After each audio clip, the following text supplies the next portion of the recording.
Ibu mertua dan adik ipar memperlakukanku seperti budak. Aku balas dengan menunjukkan identitas asliku sebagai pemilik hotel mewah di London. Ku buat mereka syok saat aku dijemput mobil mewah dan dijaga bodyguard. Halo Bunda, selamat datang kembali ya. Semoga Bunda semuanya dalam keadaan sehat dan bahagia ya. Sebelum masuk ke ceritanya silahkan Bunda-Bunda semuanya absen terlebih dahulu ya. Bunda semuanya dari daerah mana saja yang sudah subscribe semoga rezekinya lancar ya. Pagi itu, suara gaduh dari dapur sudah menyambut Rara sejak matahari baru saja menampakkan sinarnya.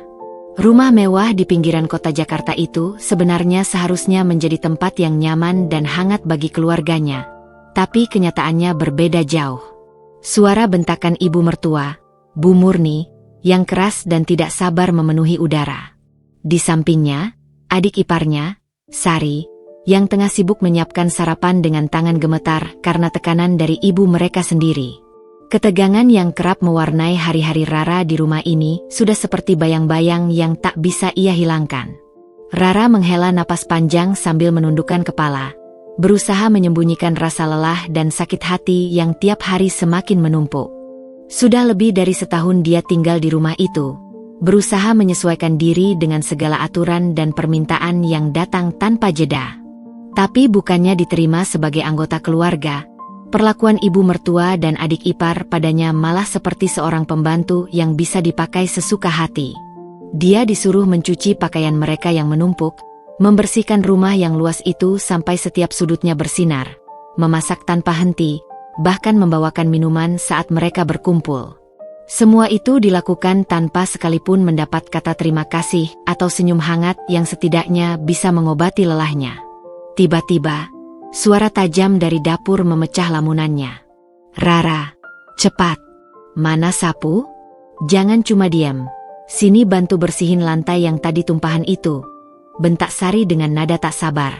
Rara hanya mengangguk pelan tanpa menjawab, langsung bergegas menuju gudang kecil di sudut rumah untuk mengambil sapu. Dengan langkah pelan namun pasti, dia mulai menyapu lantai marmer yang dingin. Sambil bekerja, pikirannya melayang pada hari-hari awal pernikahannya dengan Ardi, suaminya. Dulu, Ardi tampak begitu penuh perhatian, menjanjikan hidup yang bahagia bersama.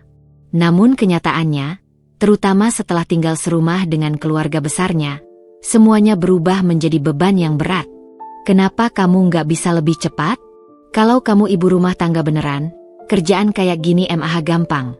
Suara Bu Murni memotong pikiran Rara, penuh sindiran dan merendahkan. Rara menggigit bibirnya agar tak meneteskan air mata.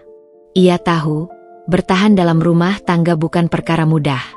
Apalagi ketika harus menghadapi tekanan dari orang-orang yang seharusnya menjadi keluarga sendiri, tapi malah memperlakukannya layaknya orang asing atau bahkan lebih rendah dari pembantu.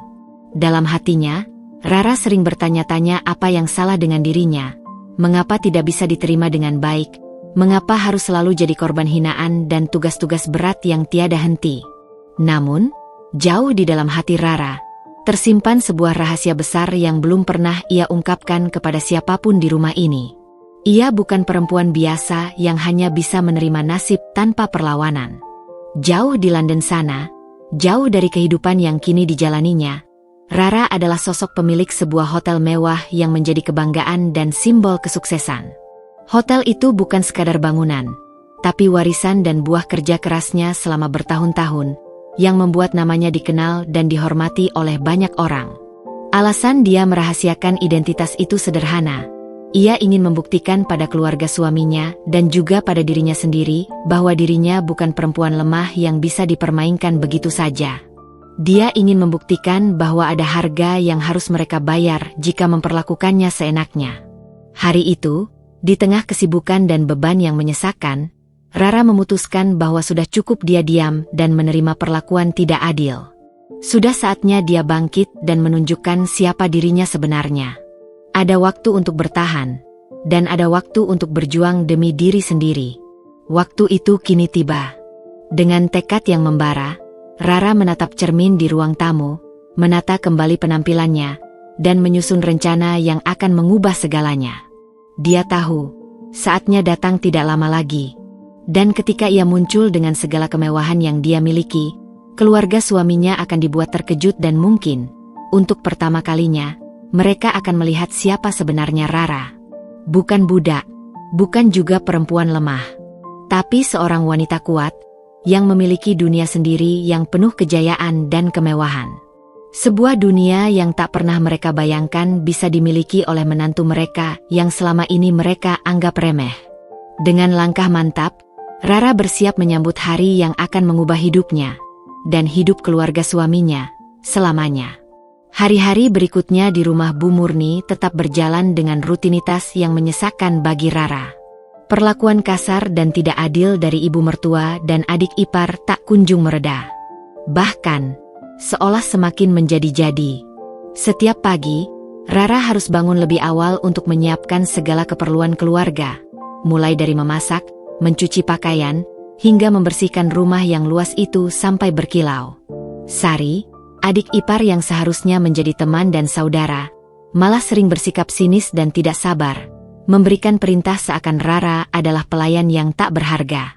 Suaminya, Ardi, selalu tampak sibuk dengan pekerjaannya di kantor, dan meskipun terkadang ia menyadari perlakuan keluarganya terhadap Rara, ia lebih memilih diam dan tidak terlibat. Hal itu semakin membuat Rara merasa sendirian dalam perjuangannya menjalani kehidupan rumah tangga yang penuh tekanan ini. Suatu sore, ketika Rara tengah menyetrika baju, Sari masuk dengan ekspresi kesal. "Rara, kamu ini kenapa lama banget nyetrika? Kan sebentar lagi tamu datang. Jangan bikin malu keluarga," bentak Sari di ruang tamu yang cukup besar itu. Rara menunduk, hatinya sakit mendengar kata-kata itu. Ia tahu betul bahwa ia sudah berusaha maksimal, tapi perlakuan itu seolah tak pernah cukup bagi keluarga suaminya.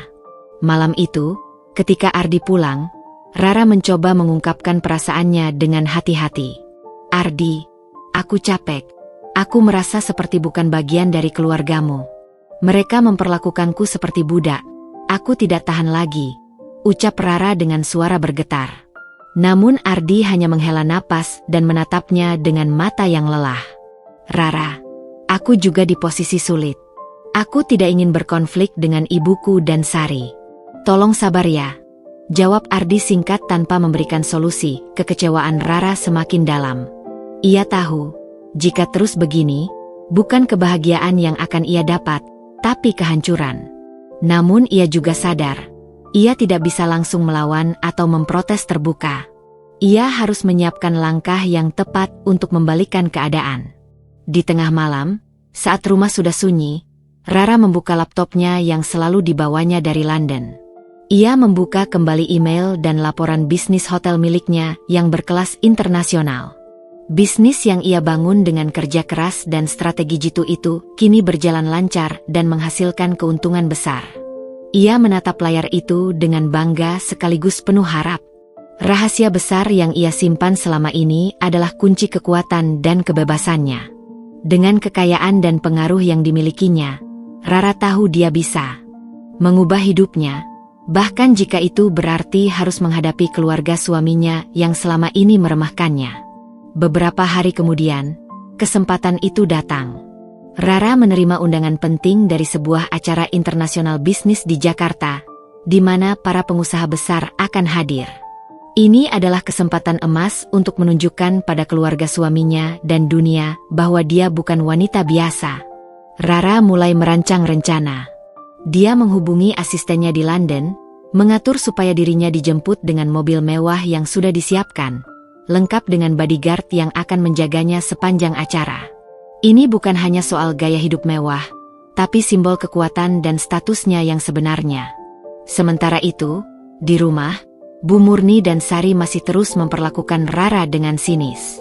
Mereka bahkan membicarakan tentang betapa malangnya menantu mereka yang tidak bisa mengurus rumah tangga dengan baik. Namun, dalam hati kecilnya, Rara tak lagi gentar. Dia tahu, saat yang tepat untuk membalas sudah dekat. Dia ingin membuat ibu mertua dan adik iparnya terkejut, bahkan sampai tak mampu berkata-kata ketika melihat siapa sebenarnya dirinya. Malam hari sebelum acara, Rara menata penampilan dengan sangat rapi. Gaun mewah yang didesain khusus untuknya dipilih. Makeup dan rambut disesuaikan agar tampil sempurna. Semua dilakukan dengan satu tujuan, mengungkapkan identitas asli dan kekuatannya kepada keluarga suaminya yang selama ini meremehkannya. Ketika hari H tiba, suara mesin mobil mewah menghentak suasana rumah yang biasanya penuh keributan. Dengan langkah tenang dan penuh percaya diri, Rara keluar dari rumah. Dua bodyguard dengan pakaian hitam dan wajah serius berdiri mengawal di sisi mobil yang berkilau. Ibu mertua dan adik ipar yang sedang duduk di ruang tamu mendadak terdiam. Mereka terpaku melihat kemewahan dan aura percaya diri yang terpancar dari Rara. Mata mereka membelalak saat mobil itu berhenti tepat di depan pintu rumah. Rara menatap mereka, senyum tipis menghiasi bibirnya. "Aku bukan hanya menantu biasa," katanya pelan tapi penuh makna. "Aku adalah pemilik hotel mewah di London. Dan aku tidak akan pernah membiarkan diriku diperlakukan seperti ini lagi." Keheningan memenuhi ruangan itu. Semua mata tertuju padanya, tak percaya dengan apa yang baru saja mereka dengar dan lihat. Rara tahu, ini baru awal dari perubahan besar dalam hidupnya, dan hidup keluarga suaminya. Kini giliran dia yang akan menentukan aturan mainnya sendiri. Hari-hari setelah kejadian itu berubah menjadi babak baru yang penuh ketegangan. Bu Murni dan Sari, yang selama ini meremehkan Rara, kini terpana oleh kemewahan yang tiba-tiba dipertontonkan menantu mereka.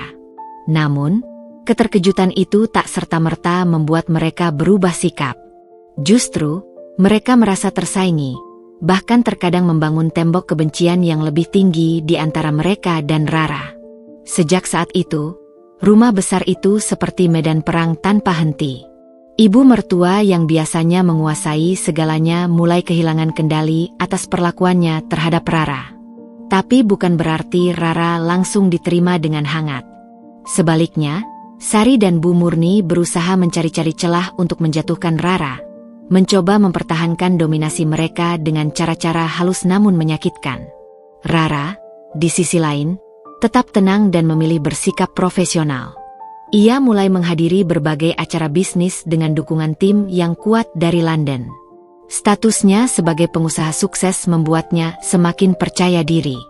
Di balik penampilannya yang anggun dan berwibawa, ia menyusun strategi untuk membuktikan bahwa dirinya bukan hanya milik keluarga suaminya, tapi juga seorang wanita mandiri yang mampu berdiri di atas kakinya sendiri. Suatu sore, saat Rara sedang menata dokumen di ruang kerja pribadinya yang baru di rumah itu, Ardi datang dengan wajah serius. "Rara, aku ingin bicara," katanya pelan. Rara menatap suaminya, siap mendengar. "Aku sadar aku selama ini salah. Aku terlalu takut menghadapi ibuku dan Sari. Tapi aku nggak mau kamu terus-terusan menderita seperti ini. Aku ingin kita bicara baik-baik, mencari solusi," ujar Ardi. Mendengar itu, Rara tersenyum kecil. Ini adalah langkah pertama menuju perubahan yang selama ini ia dambakan. Namun, tantangan belum usai. Bu Murni dan Sari tak mudah menyerah. Mereka mulai menggunakan cara lain untuk menjatuhkan Rara. Mulai dari gosip di lingkungan sosial hingga mencoba mempengaruhi teman-teman Ardi. Rara harus berhadapan dengan drama dan intrik yang semakin rumit. Tapi setiap kali itu terjadi, Rara mengingat kekuatan yang ia miliki, bisnis yang sukses, dukungan dari orang-orang terpercaya, dan tekad yang tak tergoyahkan. Dia tahu, ini bukan hanya soal membela harga diri, tapi juga tentang melindungi keluarganya dan masa depan yang layak untuknya dan suaminya. Konflik yang semakin memanas itu membuat Rara semakin matang dan kuat. Dia mulai mengatur waktu antara mengelola bisnis dan menghadapi dinamika keluarga yang pelik. Ia juga mulai belajar membuka diri pada Ardi, membangun komunikasi yang selama ini terabaikan. Suatu hari, dalam sebuah acara amal bergengsi yang dihadiri oleh kalangan elit, Rara tampil memukau. Ia berhasil mendapatkan perhatian media dan para pengusaha. Berita tentang wanita muda sukses yang juga menantu keluarga besar di Jakarta mulai tersebar, mengguncang dunia sosial dan bisnis setempat. Kehadiran Rara bukan hanya memperlihatkan kemewahan, tapi juga menegaskan posisinya. Kini, Ia bukan lagi sosok yang dipandang sebelah mata. Ia menjadi inspirasi bagi banyak perempuan yang berjuang untuk dihargai dan mandiri. Meski konflik dengan ibu mertua dan adik ipar belum usai, Rara yakin waktunya untuk berubah sudah dekat. Dia bersiap menghadapi babak baru dalam hidupnya, dengan keberanian dan kebijaksanaan yang makin terpahat. Langkah demi langkah, Rara membuktikan bahwa bukan hanya kekayaan yang membuat seseorang kuat, tapi juga keberanian untuk melawan ketidakadilan dan memperjuangkan kebahagiaan sejati. Hari-hari berlalu dengan membawa angin perubahan yang tak pernah disangka oleh Rara maupun keluarganya. Setelah penampilan mewah dan pengungkapan identitasnya sebagai pemilik hotel besar di London, Bu Murni dan Sari seperti kehilangan pijakan.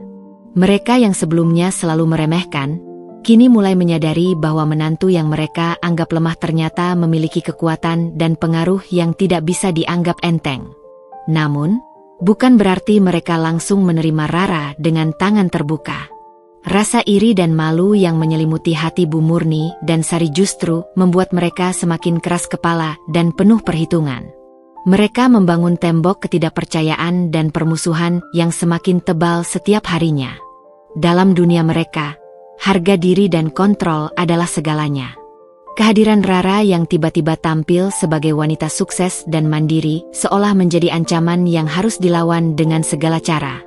Suasana rumah yang dulu penuh dengan ketegangan yang jelas kini berubah menjadi medan perang yang lebih tersembunyi namun lebih berbahaya.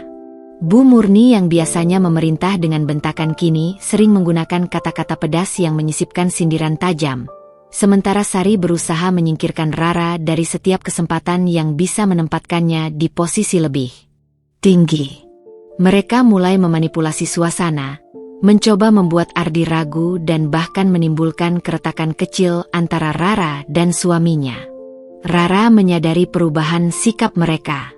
Ia tidak lagi diperlakukan seperti budak yang dulu, tapi juga belum dianggap sebagai keluarga yang setara. Ia tahu betul bahwa ini bukanlah kemenangan sesungguhnya. Pertarungan baru saja dimulai, dan ia harus lebih waspada dan bijaksana dalam melangkah. Di balik penampilannya yang tenang dan anggun, Rara menyusun strategi.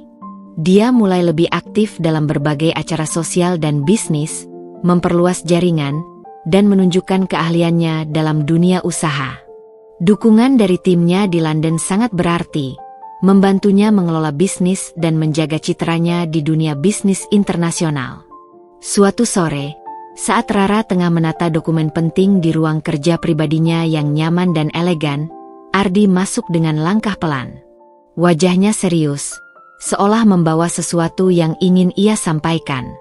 "Rara, aku ingin bicara," ucap Ardi dengan suara lembut namun penuh makna. Rara menatap suaminya, memberi isyarat agar ia melanjutkan. "Aku sadar selama ini aku terlalu takut menghadapi ibuku dan Sari.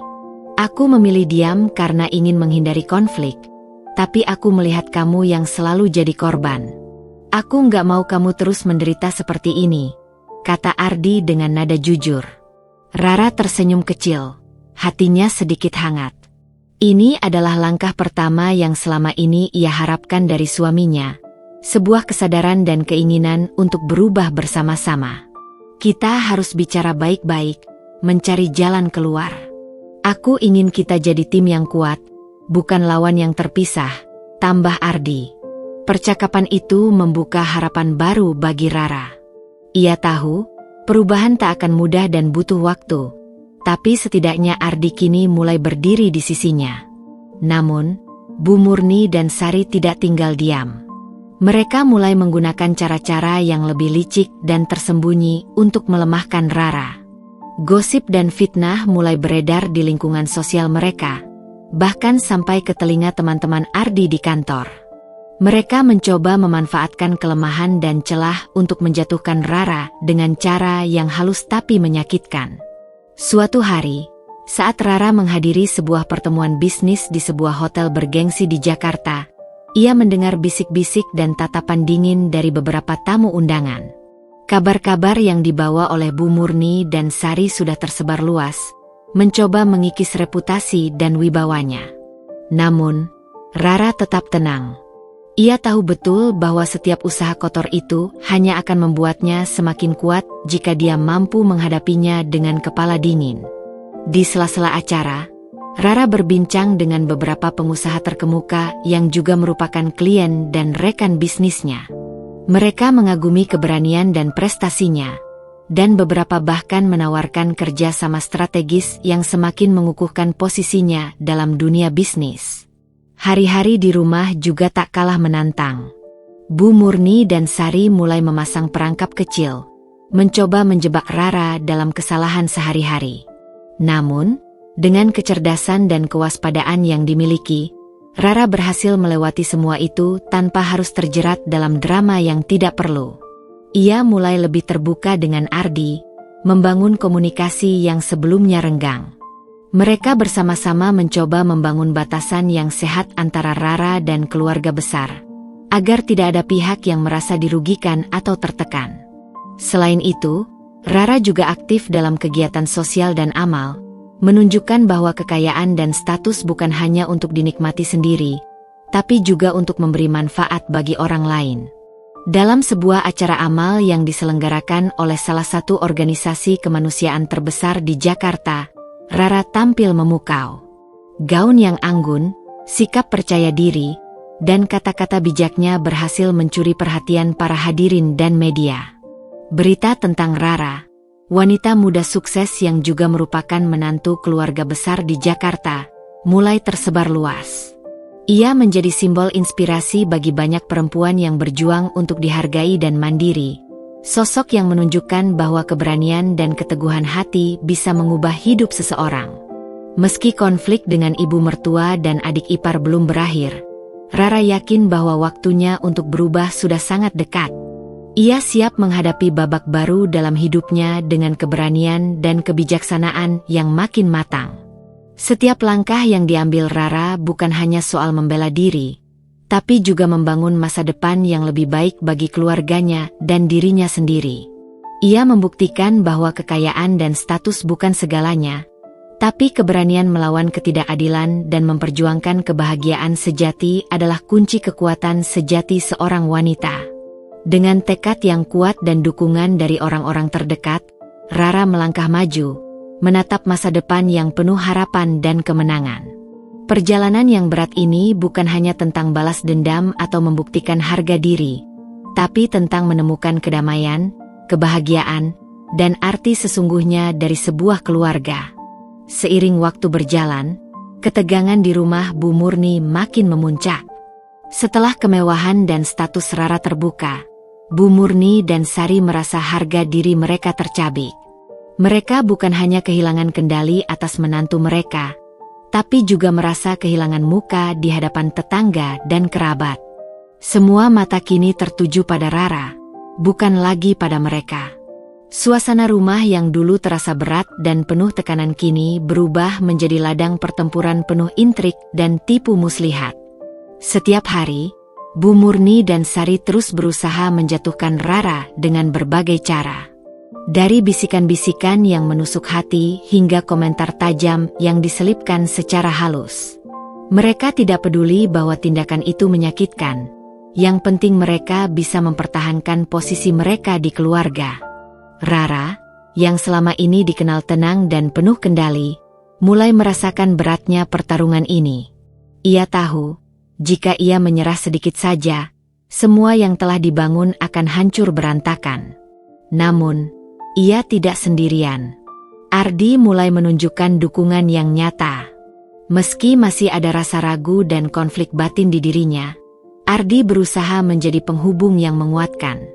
Suatu sore, suasana rumah berubah menjadi sangat panas. Bu Murni, dengan nada yang lebih dingin dan penuh sinis, mulai melancarkan serangan verbal yang tak terduga. Rara, aku tahu siapa kamu sebenarnya sekarang. Tapi jangan lupa, ini rumahku, dan aku yang menentukan aturan di sini.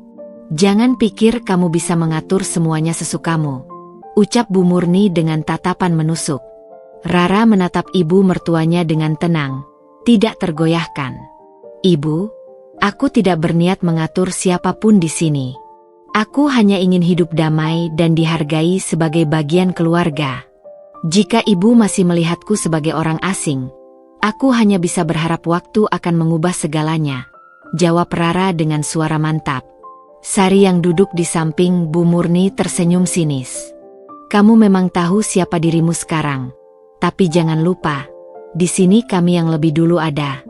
Kamu harus belajar bagaimana bertahan, bukan justru membuat keributan yang tidak perlu, katanya penuh nada sindiran. Ketegangan memuncak ketika Ardi tiba-tiba masuk ke ruang tamu. Ia berdiri di antara dua kubu yang berseberangan itu, berusaha menengahi. Cukup. Aku sudah tidak tahan melihat keluarga ini berantakan karena masalah ini. Rara, Bu Murni, Sari, kita harus duduk bersama dan menyelesaikan ini dengan kepala dingin, ucap Ardi dengan nada tegas. Namun, Bu Murni dan Sari menatap Ardi dengan dingin, seolah menantangnya untuk mengambil sisi mereka. Rara merasa ini adalah titik balik yang sangat penting. Ia tahu, ini saatnya untuk menunjukkan siapa dirinya sebenarnya, bukan hanya sebagai menantu, tapi sebagai seorang wanita yang berani berdiri untuk dirinya sendiri. Dalam hati, Rara telah menyiapkan rencana besar. Malam itu, ia menghubungi asistennya di London dan memerintahkan agar sebuah mobil mewah datang menjemputnya keesokan harinya. Ia juga mengatur agar beberapa bodyguard profesional yang biasanya mengawalnya di acara bisnis datang bersamanya ke rumah ini. Keesokan paginya, suasana rumah sudah terasa berbeda sejak pagi. Bu Murni dan Sari masih menyimpan amarah dan kebencian, yakin bahwa mereka bisa menundukkan Rara lagi. Tapi mereka tidak tahu bahwa hari itu akan menjadi hari yang mengubah segalanya. Saat Rara keluar dari kamarnya, ia mengenakan gaun elegan berwarna hitam yang menegaskan keanggunannya. Rambutnya tertata rapi, makeupnya sempurna, dan tatapannya penuh keyakinan. Dua bodyguard berpakaian hitam berdiri sigap di samping pintu utama, sementara sebuah mobil sport mewah berwarna hitam mengkilap terparkir di halaman. Bu Murni dan Sari yang melihat pemandangan itu terpaku. Mereka belum pernah melihat menantu mereka tampil seperti ini. Dan kehadiran bodyguard serta mobil mewah itu seperti ledakan yang menghancurkan semua prasangka mereka selama ini. Rara melangkah keluar dengan kepala tegak, menatap tajam ke arah ibu mertua dan adik iparnya. Ini aku, Rara. Bukan budak, bukan pelayan, tapi wanita yang punya dunia sendiri. Dunia yang ibu dan Sari tidak pernah pikirkan ada, katanya dengan suara yang dingin tapi penuh kekuatan. Ardi, yang berdiri di belakang Rara, ikut tersenyum. Ia tahu ini adalah saat yang tepat untuk bersatu dan membangun kembali keluarga mereka dengan dasar saling menghormati. Tiba-tiba, ponsel Bu Murni bergetar. Pesan masuk yang tanpa sengaja terbaca oleh Sari memperlihatkan berita tentang keberhasilan bisnis Rara di London, lengkap dengan foto-foto mewah dan penghargaan internasional. Mata mereka membelalak, tidak percaya pada apa yang mereka lihat. Hari itu, suasana rumah berubah total. Bu Murni dan Sari tidak bisa lagi memandang rendah Rara. Perlahan, mereka mulai mengakui bahwa menantu mereka bukan wanita biasa. Ada harga yang harus mereka bayar atas sikap mereka selama ini. Konflik yang memuncak itu menjadi titik balik bagi semua. Rara tidak hanya membuktikan kekuatannya, tapi juga membuka jalan bagi perubahan hubungan yang lebih baik dalam keluarga. Ia mulai diterima bukan karena status atau kekayaan, tapi karena keberanian dan ketegasan yang ia tunjukkan. Namun, Rara tahu bahwa perjalanan masih panjang. Perubahan hati dan sikap tidak bisa dipaksakan dalam waktu singkat. Ia harus terus berjuang, menjaga komunikasi dengan Ardi, dan berusaha membangun kedamaian dalam keluarga besar mereka. Bab ini menutup dengan suasana yang menggantung, penuh harapan namun juga tantangan. Rara kini memegang kendali, tapi ia tahu bahwa untuk mencapai kebahagiaan sejati, ia harus melangkah lebih jauh dan menghadapi ujian-ujian yang lebih berat di masa depan. Keesokan harinya setelah momen dramatis itu, suasana di rumah Bu Murni mulai berubah perlahan namun pasti. Kejutan besar yang diberikan Rara lewat penampilan mewahnya dan dukungan nyata dari Ardi seperti membuka mata Bu Murni dan Sari bahwa selama ini mereka salah menilai sosok menantu mereka. Namun, perubahan sikap bukan sesuatu yang bisa datang dalam sekejap. Ada luka lama yang harus disembuhkan, rasa iri dan gengsi yang harus diredam, dan kebanggaan yang perlu dikendalikan. Rara, di sisi lain, menyambut babak baru ini dengan penuh semangat sekaligus kewaspadaan. Ia tahu bahwa kemewahan dan status yang ia tampilkan bukan sekadar pameran. Itu adalah simbol dari siapa dirinya sebenarnya dan apa yang ia perjuangkan. Namun, ia juga sadar bahwa kekayaan dan kekuasaan bisa menjadi pedang bermata dua jika tidak dibarengi dengan kebijaksanaan dan kelembutan hati. Setelah sarapan pagi yang sunyi dan penuh tatapan antara Rara, Bu Murni, dan Sari, Ardi mencoba mengajak mereka duduk bersama. Ia mengusulkan pertemuan keluarga kecil untuk membicarakan langkah ke depan demi menjaga keharmonisan rumah tangga dan keluarga besar. Rara menyambut baik ide itu, berharap ini menjadi awal penyembuhan luka lama. Pertemuan itu berlangsung di ruang tamu dengan suasana yang canggung namun penuh harapan. Rara memulai dengan suara yang tenang. Aku tahu selama ini hubungan kita tidak mudah. Aku juga tidak ingin ada permusuhan atau rasa tidak nyaman di antara kita. Aku hanya ingin dihargai sebagai bagian keluarga. Bu Murni mengangguk pelan, masih dengan tatapan yang sulit ditebak. Rara, aku mengakui selama ini aku terlalu keras padamu. Mungkin aku terlalu sibuk menjaga citra keluarga hingga lupa bahwa kita semua manusia yang butuh saling menghargai. Sari menambahkan dengan suara pelan, aku juga minta maaf, Rara. Aku salah menilai kamu. Aku hanya takut kehilangan posisiku di keluarga ini. Ardi tersenyum lega melihat ada sedikit celah yang mulai terbuka. Ia menatap Rara dan berkata, ini langkah awal yang baik. Kita harus saling mendukung, bukan saling menjatuhkan. Seiring pertemuan itu berakhir, suasana menjadi lebih hangat.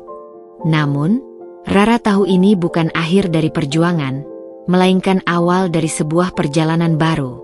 Setelah itu, Rara mulai mengatur ulang kehidupan rumah tangganya. Ia membagi waktu antara mengelola bisnis di London lewat konferensi video dan mengurus rumah serta keluarganya di Jakarta. Dengan dukungan penuh dari timnya, ia berhasil menjalankan peran ganda itu dengan profesional. Namun, tekanan sosial dan lingkungan sekitar tetap ada. Gosip dan komentar sinis masih sering terdengar, terutama dari tetangga dan keluarga jauh yang belum mengetahui transformasi Rara. Tapi kali ini, Rara tidak lagi mengabaikannya. Ia mulai membangun jaringan sosialnya sendiri, menghadiri acara-acara penting dan bersosialisasi dengan kalangan pengusaha serta tokoh masyarakat. Salah satu momen penting terjadi saat Rara diundang ke sebuah konferensi bisnis wanita internasional di Jakarta. Di sana, ia menjadi pembicara yang menginspirasi banyak perempuan muda yang menghadap tantangan serupa dalam hidup mereka. Ceritanya tentang bagaimana ia bangkit dari perlakuan tidak adil di rumah, hingga menjadi pemilik hotel sukses di London membuat banyak orang terkesan. Selain itu, Rara juga aktif mengadakan program sosial, khususnya membantu perempuan yang menjadi korban diskriminasi dan kekerasan dalam rumah tangga. Melalui yayasan yang ia dirikan, Rara berusaha memberikan suara dan harapan bagi mereka yang terpinggirkan. Di rumah, suasana perlahan berubah. Bu Murni dan Sari mulai menghormati Rara sebagai pribadi yang kuat dan berdikari. Mereka tidak langsung berubah menjadi sosok yang ramah, tapi setidaknya mereka mulai mengurangi sikap sinis dan berusaha memahami perasaan Rara. Suatu malam, Rara dan Ardi duduk bersama di balkon rumah, menikmati udara malam yang sejuk. Ardi menggenggam tangan Rara erat. Aku bangga padamu, Rara. Kamu telah mengubah segalanya, bukan hanya untuk dirimu tapi juga untuk kita semua. Rara tersenyum, merasa damai untuk pertama kalinya dalam waktu yang lama. Aku hanya ingin kita jadi keluarga yang bisa saling menghargai dan mendukung. Aku yakin kita bisa melewati semua ini bersama. Namun, kebahagiaan itu tidak datang tanpa ujian. Beberapa bulan kemudian, seorang wanita misterius datang ke rumah, mengaku sebagai sahabat lama Rara di London. Ia membawa kabar yang mengguncang. Ada pihak yang mencoba mengambil alih bisnis hotel Rara dengan cara-cara kotor. Ancaman itu menjadi ujian baru bagi Rara, mengingat perjuangannya belum usai, baik di dunia bisnis maupun keluarga. Rara harus kembali menunjukkan kekuatannya, menghadapi konflik yang lebih besar dan lebih berbahaya. Namun kali ini, ia tidak hanya berjuang untuk dirinya sendiri, tapi juga untuk masa depan keluarganya yang kini mulai menunjukkan tanda-tanda harapan. Setelah kabar mengejutkan dari sahabat lamanya yang datang dari London, Rara menyadari bahwa tantangan yang dihadapinya kini jauh lebih rumit dan berbahaya. Bisnis hotel mewah yang ia bangun dengan susah payah selama bertahun-tahun ternyata menjadi incaran pihak-pihak yang ingin mengambil alih dengan cara-cara kotor dan licik. Hal ini bukan hanya soal uang atau jabatan, tapi tentang harga diri dan warisan yang tak bisa ia lepaskan begitu saja. Sejak saat itu, kehidupan Rara menjadi semakin sibuk dan penuh tekanan. Ia harus membagi fokus antara mengurus keluarga di Jakarta dan menghadapi persaingan bisnis yang semakin tajam di London. Pertemuan dengan tim legal dan manajemen di sana berlangsung berjam-jam lewat konferensi video, membahas langkah-langkah hukum dan strategi untuk melindungi aset serta reputasi perusahaan. Ancaman dari kompetitor tak hanya berupa litigasi, tapi juga sabotase dan kampanye hitam yang disebarkan melalui media sosial dan jaringan bisnis. Beberapa mitra lama tiba-tiba mulai ragu, sementara investor menahan dana mereka, menunggu situasi lebih jelas. Rara merasakan betul bagaimana dunia bisnis bisa menjadi medan pertempuran yang kejam, penuh tipu daya dan pengkhianatan. Di tengah situasi tersebut, dinamika rumah tangga Rara juga mengalami tekanan yang tak kalah berat. Ardi, yang berusaha menjadi pendukung utama, mulai terlihat kelelahan menghadapi tekanan dari kedua sisi. Keluarganya yang mulai menerima Rara tapi masih menyimpan rasa curiga, serta istri yang harus berjuang mempertahankan bisnis dan harga diri mereka. Ada malam-malam ketika mereka berdua hanya bisa duduk diam, memeluk satu sama lain tanpa kata-kata, mencoba menguatkan hati masing-masing.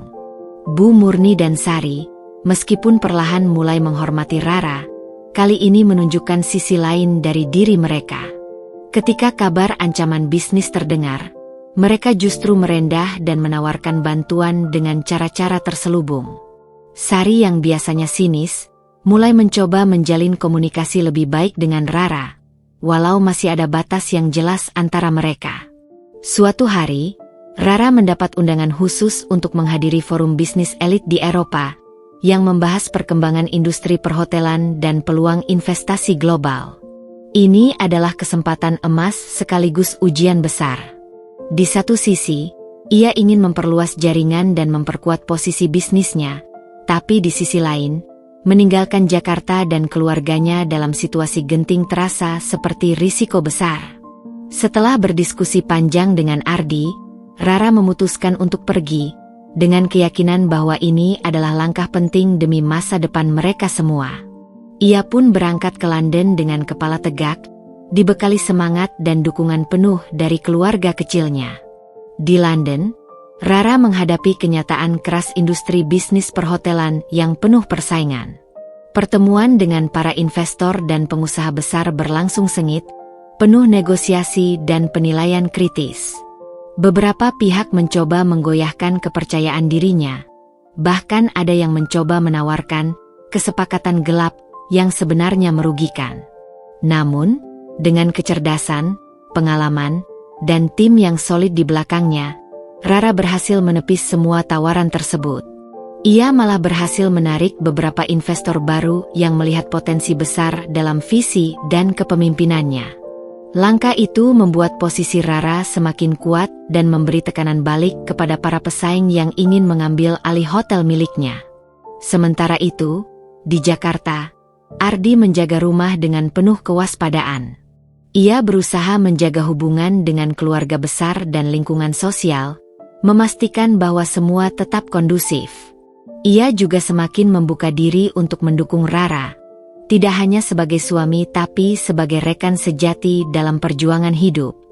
Namun, ancaman datang dari arah yang tak terduga.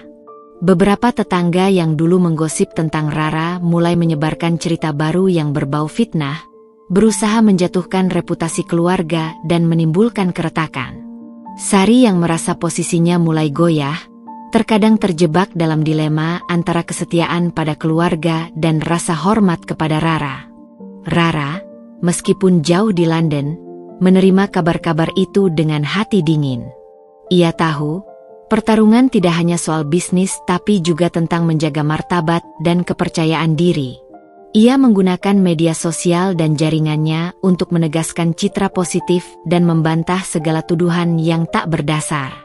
Di tengah kesibukan dan tekanan itu, Rara juga belajar lebih banyak tentang arti keluarga dan kebersamaan.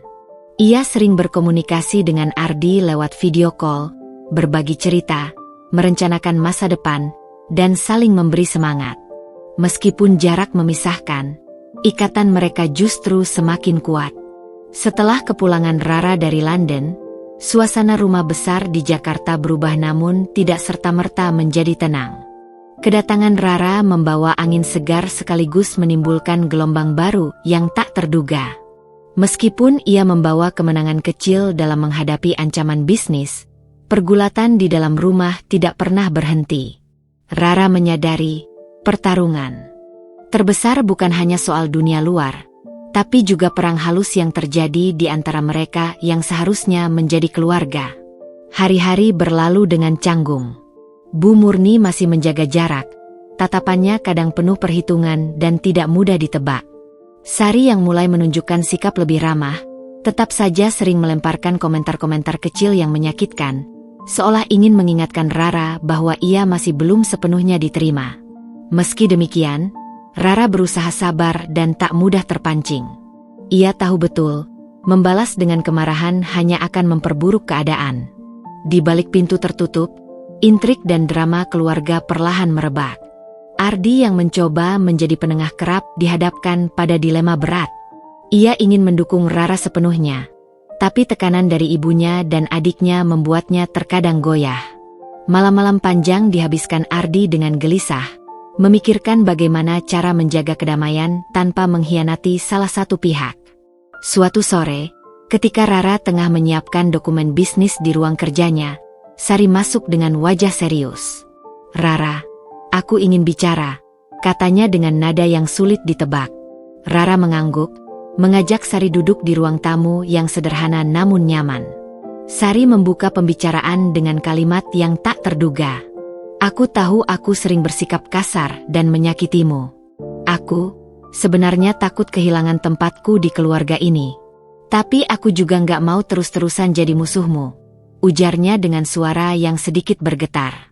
Rara tersenyum lembut. "Aku juga nggak mau kita terus bertengkar. Kita bisa mencoba untuk saling memahami, walaupun memang sulit. Aku percaya, kita bisa jadi keluarga yang lebih baik." Percakapan itu menjadi titik awal yang penting, walau tak menghapus semua kerikil di jalan mereka. Sari mulai mencoba meredam sikap sinisnya dan lebih banyak mendengarkan. Namun, bukan berarti masalah selesai. Bu Murni masih tetap menjadi sosok yang sulit didekati. Kadang ia menyindir Rara dengan halus, membandingkannya dengan menantu-menantu sebelumnya yang dianggap lebih patuh dan mengerti aturan. Tekanan dari lingkungan luar pun tak kalah berat. Gosip tentang keluarga mereka beredar semakin liar, menimbulkan perpecahan di antara tetangga dan kenalan lama. Beberapa teman Ardi yang dulu dekat mulai menjauh karena pengaruh gosip negatif tersebut. Rara merasakan betul bagaimana reputasi mereka mulai tercoreng. Padahal ia selalu berusaha menjaga nama baik keluarga. Dalam menghadapi itu, Rara memilih untuk fokus pada apa yang bisa dikendalikannya. Ia semakin aktif di komunitas bisnis dan sosial, membangun jaringan baru dan menegaskan posisinya sebagai wanita mandiri dan berpengaruh. Namun, di rumah, ia juga berupaya menjaga keseimbangan, berusaha mengajak Ardi dan keluarganya untuk melihat ke depan, bukan terjebak dalam masa lalu yang penuh luka. Malam hari, saat rumah sudah sunyi, Rara dan Ardi duduk bersama di balkon kecil di belakang rumah. Angin malam menyapu lembut, mengusir kepenatan sejenak. Ardi menggenggam tangan Rara erat. Aku tahu ini berat, tapi aku percaya kita bisa lewati semua bersama. Rara mengangguk. Aku juga percaya. Kita harus terus saling menguatkan. Dan aku yakin, perlahan tapi pasti, semua akan berubah. Namun, ujian baru datang tak lama setelah itu. Suatu pagi, Rara menerima telepon dari seorang wanita yang mengaku sebagai kerabat jauh keluarga Ardi. Wanita itu membawa kabar yang mengguncang. Dokumen warisan keluarga yang selama ini tersembunyi mulai muncul ke permukaan, berpotensi menimbulkan konflik besar antar anggota keluarga. Rara dan Ardi terkejut. Mereka sadar bahwa masalah ini bisa menjadi bom waktu yang siap meledak kapan saja. Jika tidak ditangani dengan bijak, bisa memicu pertengkaran dan perpecahan yang sulit diperbaiki. Rara pun mulai menyusun strategi baru. Ia menghubungi pengacara dan mediator keluarga untuk membantu menyelesaikan masalah ini secara adil dan damai. Ia juga berusaha membuka komunikasi dengan Bu Murni, mencoba meredakan ketegangan dan mencari titik temu. Di tengah perjuangan itu, Rara tetap menjaga bisnis dan aktivitas sosialnya. Ia tahu, ia harus kuat bukan hanya untuk dirinya sendiri, tapi juga untuk keluarga yang kini mulai ia anggap sebagai bagian dari hidupnya yang tak terpisahkan. Hari-hari berlalu dengan penuh dinamika. Ada tawa, ada air mata, ada perselisihan, tapi juga ada harapan. Rara mulai melihat perubahan kecil yang menunjukkan bahwa segala usaha tidak sia-sia. Sari yang makin sering datang menemaninya berdiskusi, Ardi yang semakin percaya diri dalam menghadapi keluarganya, dan bahkan Bu Murni yang mulai melunak, meskipun perlahan. Konflik internal keluarga mengajarkan Rara arti kesabaran, pengertian, dan kekuatan cinta. Ia belajar bahwa menjadi kuat bukan berarti harus menekan atau mengalahkan orang lain, tapi mampu memimpin dengan hati dan kepala dingin. Setelah pengumuman mengenai dokumen warisan yang tersembunyi mulai beredar, suasana keluarga besar Ardi berubah drastis. Isu ini menjadi topik pembicaraan utama di setiap kesempatan berkumpul. Bahkan, keretakan yang selama ini tersembunyi mulai muncul ke permukaan dengan tajam. Rara tahu, ini bukan sekadar masalah administratif, melainkan pertarungan psikologis dan emosional yang bisa menghancurkan ikatan yang selama ini ia dan Ardi perjuangkan. Di tengah tekanan yang makin berat, Rara berusaha untuk tetap berdiri teguh. Ia paham bahwa keputusan yang akan diambil sekarang akan menentukan masa depan keluarganya. Bukan hanya soal materi, tapi juga keharmonisan dan kepercayaan yang susah didapatkan. Rara harus mempersiapkan diri untuk menghadapi berbagai kemungkinan, termasuk pengkhianatan dari orang-orang yang selama ini dianggap dekat. Rara dan Ardi mengadakan pertemuan keluarga besar yang pertama sejak isu warisan ini mencuat. Suasana di ruang tamu megah itu terasa tegang. Beberapa anggota keluarga terlihat enggan berbicara, sementara yang lain mulai menunjukkan sikap defensif. Bu Murni duduk di sudut ruangan dengan tatapan dingin, sementara Sari tampak gelisah, mencoba mengendalikan emosinya. Rara membuka pembicaraan dengan suara yang tegas namun penuh kelembutan. Kita semua di sini adalah bagian dari keluarga. Aku tahu berita tentang dokumen warisan ini membuat suasana jadi tidak nyaman. Tapi aku yakin kita bisa menyelesaikannya dengan kepala dingin dan hati terbuka. Ardi menambahkan, ini bukan hanya soal harta, tapi soal bagaimana kita menjaga hubungan kita sebagai keluarga. Aku berharap semua bisa berbicara dengan jujur dan saling menghormati. Namun, tidak semua anggota keluarga memiliki niat yang sama. Beberapa mulai mengungkit-ungkit masa lalu, kesalahan, dan ketidakadilan yang mereka rasakan selama ini. Perdebatan kecil berubah menjadi pertengkaran yang hampir tak terhindarkan. Rara merasakan betul bagaimana energi negatif itu mencoba merayap masuk ke dalam hati setiap orang. Dalam momen seperti itu, Rara harus memilih sikap. Ia bisa membalas dengan kemarahan dan membela diri dengan keras, atau mencoba meredam ketegangan dengan diplomasi dan pengertian. Pilihan ini terasa sangat berat karena sekali salah langkah, bisa memperburuk keadaan dan meruntuhkan semua yang telah diperjuangkannya. Ia memilih untuk menenangkan suasana dengan mengingatkan semua orang tentang tujuan utama mereka, menyelesaikan masalah secara damai demi kebaikan bersama. Rara mengusulkan agar mereka melibatkan mediator profesional yang netral untuk membantu mengelola pertemuan dan mencari solusi terbaik. Usulan itu mendapat sambutan positif dari sebagian anggota keluarga, tapi tidak dari semuanya. Bu Murni masih terlihat skeptis, bahkan menolak dengan halus, menyatakan bahwa ini adalah urusan internal keluarga yang seharusnya diselesaikan tanpa campur tangan pihak luar. Sikap ini menambah beban pikiran Rara. Di balik layar, Sari mulai memainkan perannya. Ia diam-diam menghubungi beberapa anggota keluarga lain yang cenderung berpihak pada ibunya. Mereka mulai menyusun strategi untuk mengambil alih kontrol atas aset keluarga dengan alasan melindungi warisan leluhur. Rara tahu bahwa ini adalah jebakan berbahaya yang harus diantisipasi. Tekanan semakin terasa ketika beberapa media lokal mulai meliput isu ini secara sensasional, memanaskan suasana dan memperbesar ketegangan. Rara harus berhadapan dengan opini publik yang seringkali tidak melihat sisi kemanusiaan, melainkan hanya mengedepankan sensasi. Di tengah semua itu, hubungan Rara dan Ardi diuji habis-habisan. Ada saat-saat di mana Ardi terlihat ragu, bahkan lelah menghadapi konflik yang tak kunjung usai. Rara merasa harus memberikan kekuatan lebih, menjadi sandaran dan penyemangat bagi suaminya. Mereka sering berbicara larut malam, membahas langkah-langkah strategis sekaligus saling menguatkan secara emosional. Rara tahu bahwa suaminya juga menghadapi tekanan dari keluarga dan pekerjaannya. Mereka harus bersatu lebih erat dari sebelumnya. Satu keputusan besar harus diambil. Apakah mereka akan menerima mediasi keluarga dengan pihak ketiga, atau tetap berusaha menyelesaikan semuanya secara internal? Pilihan itu tidak hanya soal strategi, tapi juga soal kepercayaan dan prinsip. Rara pun mengadakan pertemuan dengan tim hukum dan penasihat bisnisnya. Mereka membahas berbagai kemungkinan dan risiko yang akan muncul. Semua saran diberikan dengan pertimbangan matang, mengingat dampak jangka panjang bagi bisnis keluarga dan hubungan pribadi. Sementara itu, di rumah, suasana mulai terasa berbeda. Bu Murni yang biasanya dingin, mulai menunjukkan tanda-tanda keraguan. Ia terlihat semakin termakan oleh ketegangan dan konflik yang berkepanjangan. Sari yang biasanya agresif, mulai menahan diri karena melihat ibunya mulai goyah. Rara melihat peluang untuk mulai membangun jembatan komunikasi, meskipun ia tahu proses ini akan berjalan lambat dan penuh tantangan.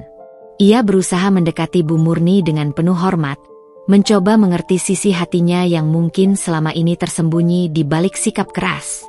Namun, tidak semua berjalan mulus. Beberapa anggota keluarga lain yang selama ini diam, mulai muncul dan mengungkapkan ketidakpuasan mereka, menuntut kejelasan dan keadilan yang selama ini dirasakan kurang. Rara harus mengatur waktu dan energinya dengan cermat untuk mendengarkan dan menenangkan mereka. Konflik ini membawa Rara ke titik terendah sekaligus menjadi motivasi untuk bangkit lebih kuat. Ia sadar bahwa menjadi pemimpin keluarga dan bisnis bukan hanya soal membuat keputusan yang tepat, tapi juga menjaga hati dan kepercayaan orang-orang di sekitarnya. Langit Jakarta malam itu seperti kain beludru hitam yang berat, menutup rapat cahaya bulan. Awan kelabu menggantung rendah, dan udara terasa lebih dingin dari biasanya. Seolah semesta tahu malam ini akan menjadi saksi dari sesuatu yang besar. Di ruang kerja pribadinya, Rara duduk terpaku di kursi kulit hitam. Cahaya kuning temaram dari lampu meja hanya menerangi lingkaran kecil di hadapannya. Cukup untuk membuat tumpukan dokumen di sana tampak seperti gunung masalah yang menunggu untuk dihadapi. Di antara tumpukan itu, terselip satu map kusam berwarna krem yang menjadi pusat pikirannya. Dokumen warisan asli yang selama ini tersembunyi dari mata keluarga. Dokumen itu sampai ke tangannya dengan cara yang tidak pernah ia duga. Sore sebelumnya, Pak Hasan, mantan pengurus rumah keluarga Ardi, menemui Rara secara diam-diam di parkiran sebuah kafe kecil. Wajah lelaki itu tampak ragu, suaranya bergetar saat berkata, "Nyonya, saya simpan ini bertahun-tahun, tapi hati saya nggak tenang." Kalau ibu yang pegang, mungkin keadilan bisa kembali ke tempatnya. Rara membuka map itu lagi. Lembaran-lembaran kertas kuno, berstempel resmi dan tanda tangan notaris, mengkonfirmasi semua yang ia curigai. Nama Ardi tercatat sebagai penerima sah sebagian besar aset utama, termasuk beberapa properti di luar negeri yang bahkan belum pernah dibicarakan di meja keluarga. Tangannya bergetar, bukan karena takut, tapi karena menyadari ledakan yang akan dihasilkan jika ini dibuka malam ini. Rumah besar milik Bu Murni malam itu seperti benteng yang bersiap menghadapi perang. Mobil-mobil mewah berjejer di halaman. Lampu kristal di ruang tamu memantulkan cahaya yang terlalu terang, seakan berusaha menutupi kegelapan di hati para penghuninya.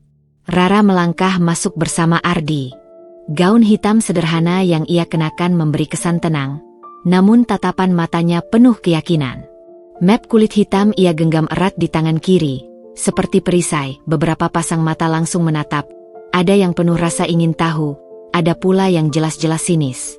Sari duduk di sisi ibunya, kaki disilangkan, jemari mengetuk-ngetuk lutut dengan ritme cepat, pertanda gelisah yang ia coba sembunyikan. Bu Murni duduk di kursi paling besar di ujung ruangan, menatap Rara seperti jenderal yang sedang menilai musuhnya. Kita mulai saja. Apa yang mau kamu bicarakan? Suaranya datar, tapi tajam. Rara berdiri di tengah ruangan. Sebelum kita terus membicarakan pembagian yang berdasarkan ingatan atau kesepakatan lisan, izinkan saya menunjukkan sesuatu yang tidak bisa dibantah. Ia membuka map kulit itu perlahan. Semua mata mengikuti gerakannya, seperti sedang menunggu kartu terakhir di meja judi. Lembaran-lembaran resmi itu ia letakkan di meja kopi kaca di tengah ruangan. Ini adalah dokumen warisan asli, ditemukan oleh seseorang yang pernah dipercaya keluarga ini, ucap Rara dengan nada mantap. Ruangan hening. Bahkan detik jam dinding terdengar jelas. Bu Murni menyipitkan mata. Dari mana kamu dapat itu? Dari seseorang yang lebih memilih kebenaran daripada rahasia. Saya rasa sudah waktunya semua tahu apa yang sebenarnya tertulis, jawab Rara. Ardi menatap Rara dengan raut campuran terkejut dan kagum. Sementara Sari langsung condong ke depan, matanya tajam. Dan kamu pikir, dengan bawa kertas itu, kamu bisa tentukan masa depan kita semua? Rara tidak menjawab Sari. Ia mulai membacakan isi dokumen. Nama demi nama, aset demi aset, semuanya tertulis jelas. Nama Ardi muncul berulang kali sebagai penerima utama. Beberapa kerabat yang selama ini bersikap netral mulai saling berbisik, sementara wajah Sari memerah.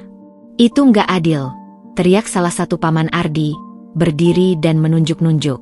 Kita semua kerja keras untuk keluarga ini, tapi hanya satu orang yang dapat bagian terbesar. Rara menatapnya lurus. Ini bukan soal adil atau tidak adil. Ini soal hukum. Kehendak pewaris sudah tercatat secara resmi. Kalau ada yang keberatan, silakan tempuh jalur hukum. Tapi fakta ini tidak bisa diubah hanya dengan perasaan. Protes berubah jadi keributan. Suara meninggi, tuduhan saling dilemparkan. Sari berusaha memancing emosi, menyebut Rara datang cuma untuk menguasai harta. Beberapa bahkan menyarankan dokumen itu dibakar saja, supaya persaudaraan tetap utuh. Di tengah kekacauan itu, Bu Murni berdiri. Cukup. Suaranya menggema, membuat semua terdiam. Ia menatap Ardi lama sekali, lalu memalingkan pandangannya ke Rara. Kalau ini memang yang tertulis, aku tidak akan melawan. Tapi aku punya satu permintaan. Jangan biarkan keluarga ini hancur hanya karena selembar kertas. Ada nada lelah di suaranya yang jarang Rara dengar. Untuk sesaat, Rara melihat bukan lagi sosok ibu mertua yang keras, melainkan seorang perempuan yang juga terjebak di pusaran ini. Namun, Sari menolak diam. Mama, kita nggak bisa terima ini. Kak Rara jelas memanfaatkan semuanya. Rara menatapnya tenang. Sari, kalau aku mau memanfaatkan ini, aku sudah bawa dokumen ini ke pengadilan besok pagi dan memastikan kalian tidak dapat apa-apa. Tapi aku memilih membicarakannya di sini, malam ini, supaya kita bisa mencari jalan yang damai. Kalimat itu membuat Sari terhenti. Matanya berkedip cepat, bibirnya bergetar, tapi tak ada kata keluar. Ardi melangkah ke samping Rara, menggenggam tangannya. Aku percaya pada Rara. Dan aku harap kalian juga bisa melihat bahwa dia mencoba melindungi semua, bukan menghancurkan. Perlahan, tensi menurun. Beberapa mulai duduk kembali. Tidak ada pelukan atau kata maaf. Tapi setidaknya malam itu tidak berakhir dengan perpecahan total. Saat sebagian orang mulai meninggalkan ruangan, Bu Murni berjalan mendekat ke Rara. "Kamu lebih kuat dari yang kukira," katanya pelan. "Tapi ingat, kekuatan itu akan diuji bukan hanya oleh musuh, tapi oleh mereka yang kamu lindungi." Rara hanya tersenyum tipis. Ia paham maksudnya. Di luar, udara malam menyambut dengan hembusan lembut. Sebuah mobil hitam mengilap sudah menunggu. 2 bodyguard turun, membuka pintu dan memberi hormat. Beberapa anggota keluarga yang masih di teras mematung, baru kali ini melihat Rara keluar seperti itu. Bukan sekadar menantu, tapi jelas seorang perempuan dengan status dan kekuatan yang tak mereka sangka. Mobil itu melaju menembus jalanan Jakarta yang penuh lampu kota. Rara menatap keluar jendela, melihat pantulan wajahnya di kaca. Malam ini ia menang, tapi ia tahu, di balik kemenangan itu, badai baru sedang terbentuk di kejauhan. Malam masih menyelimuti Jakarta, tapi di ruang makan rumah Bu Murni, lampu gantung kristal memantulkan cahaya yang terasa terlalu tenang untuk hati yang sedang bergolak.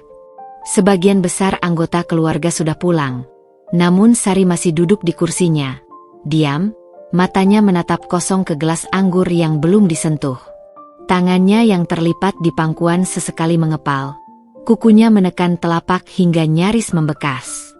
Bu Murni memandang putrinya lama, tapi tidak bicara. Ia tahu, jika membuka percakapan sekarang, itu hanya akan memancing letupan yang mungkin sulit ia kendalikan. Namun keheningan bukan berarti pikiran mereka kosong. Sari akhirnya berbisik, hampir tak terdengar. "Mama, kita nggak boleh biarin dia menang begitu saja." Nada itu membuat Bu Murni menoleh. Ada api di mata anaknya, api yang ia kenal betul. Api yang sama yang dulu pernah ia rasakan ketika harta keluarganya hampir dirampas oleh orang luar. "Ini bukan soal menang atau kalah, Sari," katanya pelan tapi dingin. "Ini soal waktu. Orang seperti dia, kalau kita sabar, dia akan menunjukkan kelemahannya sendiri." Sari mengangguk perlahan, namun sorot matanya tidak menunjukkan kesabaran. Ia sudah membentuk rencana di kepalanya.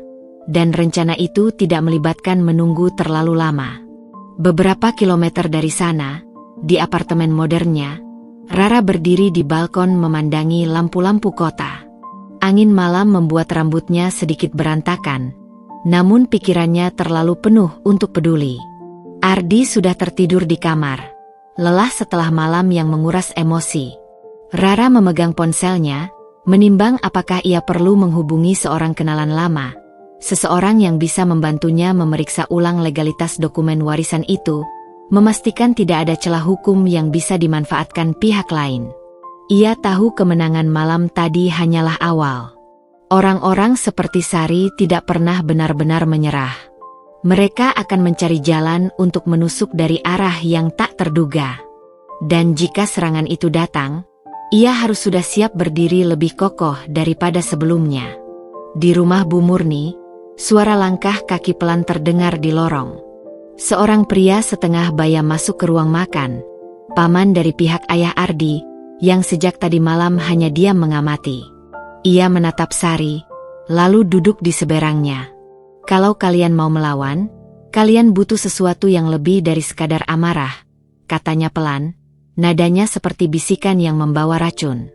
"Aku tahu satu cara, tapi itu kotor, dan sekali kita mulai, gak ada jalan mundur." Sari menatapnya, pupil matanya mengecil. "Kotor nggak masalah.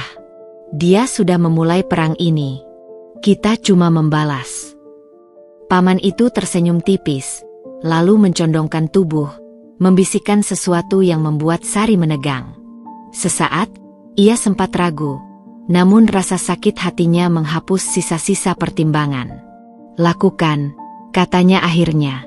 "Aku mau dia jatuh, dan gak bisa bangun lagi." Sementara itu, Rara kembali ke meja kerjanya, membuka laptop dan mulai menulis daftar nama orang-orang di keluarga Ardi yang mungkin menjadi sekutu atau setidaknya tidak memusuhinya secara terbuka. Ia menandai 3 nama, mengingat percakapan singkat dan tatapan mereka tadi malam. Jika ia bisa meraih dukungan mereka lebih jauh, maka setiap serangan yang datang akan lebih mudah dipatahkan. Tapi ia juga sadar, dukungan bisa berubah menjadi pengkhianatan dalam sekejap. Ponselnya bergetar. Sebuah pesan masuk dari nomor tak dikenal. "Hati-hati, mereka tidak akan menyerang di depan mata." Rara menatap layar lama, mencoba mengidentifikasi pengirimnya, tapi tidak ada petunjuk. Nomor itu langsung tak aktif ketika ia mencoba membalas. Pesan singkat itu seperti bayangan yang menyusup ke dalam pikirannya, membuat udara malam terasa lebih dingin. Di rumah besar itu, Sari sudah mengunci diri di kamarnya. Lampu meja menyinari lembaran-lembaran kertas yang ia keluarkan dari laci, catatan lama, bukti transaksi, dan salinan email yang pernah ia simpan secara diam-diam. Ia mulai menandai bagian-bagian tertentu, mencari sesuatu yang bisa digunakan untuk menggugat kredibilitas Rara. Di kepalanya, setiap potongan informasi adalah peluru yang menunggu dimasukkan ke dalam senjata. Bu Murni mengetuk pintu, lalu masuk tanpa menunggu jawaban. "Kamu yakin mau ikut campur sejauh ini?" tanyanya, berdiri di ambang pintu. Sari tidak mengangkat kepala. "Mama nggak lihat? Dia cuma pura-pura mau damai. Malam ini dia pegang kendali. Kalau kita nggak balas, besok dia akan punya segalanya." Bu Murni menghela napas, lalu duduk di tepi ranjang. "Kalau kamu mau perang, pastikan kamu menang. Karena sekali kamu gagal, mereka akan menginjakmu tanpa belas kasihan." Sari tersenyum tipis, namun senyuman itu bukan senyuman lega, melainkan senyum seseorang yang sudah siap mengambil risiko, berapapun harganya. Di kejauhan, lampu-lampu kota terus berkelip, tak peduli pada badai yang mulai berkumpul di hati manusia. Rara menatap layar laptopnya yang masih terbuka, jari-jarinya berhenti di atas keyboard. Ia bisa merasakan sesuatu sedang bergerak di balik bayang-bayang. Sebuah permainan baru telah dimulai, permainan yang jauh lebih berbahaya daripada sekadar memperebutkan warisan. Pagi Jakarta yang biasanya riuh terasa aneh bagi Rara. Dari jendela apartemen, ia melihat lalu lintas padat seperti biasa, klakson bersahut-sahutan, namun di kepalanya, semua itu terdengar jauh. Di meja makan, secangkir kopi hitam mengepulkan uap, tapi rasanya hambar di lidah. Ardi duduk berseberangan, membuka koran cetak yang hampir tak pernah ia sentuh, seolah ingin menghindari pembicaraan. "Aku mau ke kantor notaris siang ini," kata Rara sambil menatap kopi. "Pastikan semua dokumen kita aman, gak ada celah yang bisa mereka serang." Ardi menurunkan koran perlahan. "Kamu masih gak percaya mereka akan diam?" Rara menatapnya sebentar, cukup untuk menunjukkan bahwa itu pertanyaan yang tak perlu dijawab. Ardi mengangguk, lalu kembali menatap koran, bukan karena ia ingin membaca, tapi karena ia tak tahu harus bilang apa lagi. Sementara itu, di rumah besar keluarga, Sari sudah bangun lebih awal dari biasanya. Ia duduk di ruang kerja kecil yang jarang dipakai, laptop terbuka di depannya, dan layar menampilkan deretan email lama yang ia simpan di folder rahasia. Jari-jarinya cepat menelusuri setiap pesan, mencari pola, tanggal, nama, dan angka-angka yang bisa disatukan menjadi cerita. Di sebelahnya, Paman Darto, pria yang tadi malam menawarkan jalan kotor, menghisap rokok dalam-dalam. "Kita nggak perlu serang dokumennya langsung," ucap Darto sambil menghembuskan asap. "Kalau kita bisa bikin nama Rara jelek di mata publik, apalagi kalau sampai kena kasus hukum, dokumen itu nggak akan ada gunanya. Orang bakal percaya apa yang kita tanamkan di kepala mereka. Sari menoleh. Gimana caranya? Darto tersenyum miring. Kita punya beberapa kontak di media. Tinggal kita kasih bahan. Benar atau enggak, itu soal belakangan. Yang penting, orang percaya dulu. Sari diam. Ada sedikit keraguan, tapi cepat tenggelam di bawah gelombang amarahnya. Ia tahu ini berbahaya, tapi bayangan Rara yang berjalan keluar rumah tadi malam dengan kepala tegak membuatnya ingin menghancurkan perempuan itu secepat mungkin. Menjelang siang, Rara tiba di kantor notaris. Ruangan itu dingin dan berbau kertas tua bercampur wangi kopi. Notaris, pria parubaya dengan kacamata tipis, meneliti dokumen warisan satu persatu. Secara hukum, ini kuat sekali, ujarnya sambil menandai beberapa halaman. Kalaupun ada pihak yang menggugat, mereka akan butuh bukti sah untuk membatalkan ini. Dan itu hampir mustahil. Namun, sebelum Rara bisa merasa lega, notaris itu menambahkan, "Tapi saya harus ingatkan, Nyonya, dalam perkara keluarga, kadang yang dijatuhkan bukan dokumen, tapi orangnya." Rara menatapnya tajam. "Maksud Anda?" "Karakter, reputasi. Kalau mereka bisa membuat Anda terlihat tidak layak atau punya catatan buruk, mereka bisa gunakan itu sebagai alasan moral untuk menolak isi warisan ini. Dan opini publik bisa mempengaruhi hakim lebih dari yang Anda kira." Ucapan itu membuat Rara sadar bahwa ancaman mungkin akan datang dari arah yang tidak ia siapkan. Sementara itu, di sebuah kafe kecil di daerah Menteng, Sari bertemu dengan seorang pria berjas abu-abu yang membawa tas kerja tipis. Mereka duduk di sudut ruangan, berbicara dengan suara rendah. "Kami bisa susun berita, framing yang bagus, bahkan kalau perlu bumbu," kata pria itu sambil membuka tablet, menunjukkan contoh artikel-artikel yang pernah mereka buat.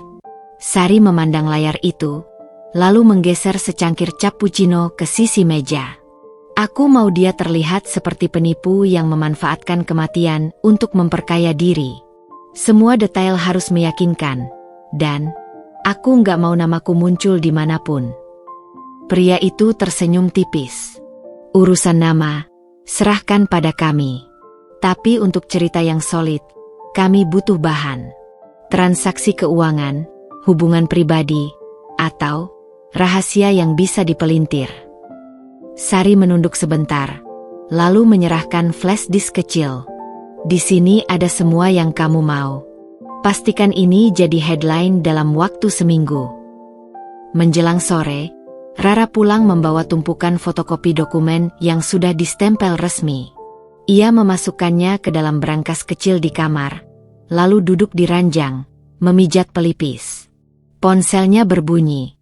Pesan dari salah satu sepupu Ardi yang semalam sempat terlihat simpatik. "Hati-hati, ada wartawan tanya-tanya soal kamu. Katanya mau nulis tentang perebutan warisan." Rara menatap layar itu lama, merasakan jantungnya mulai berdetak lebih cepat.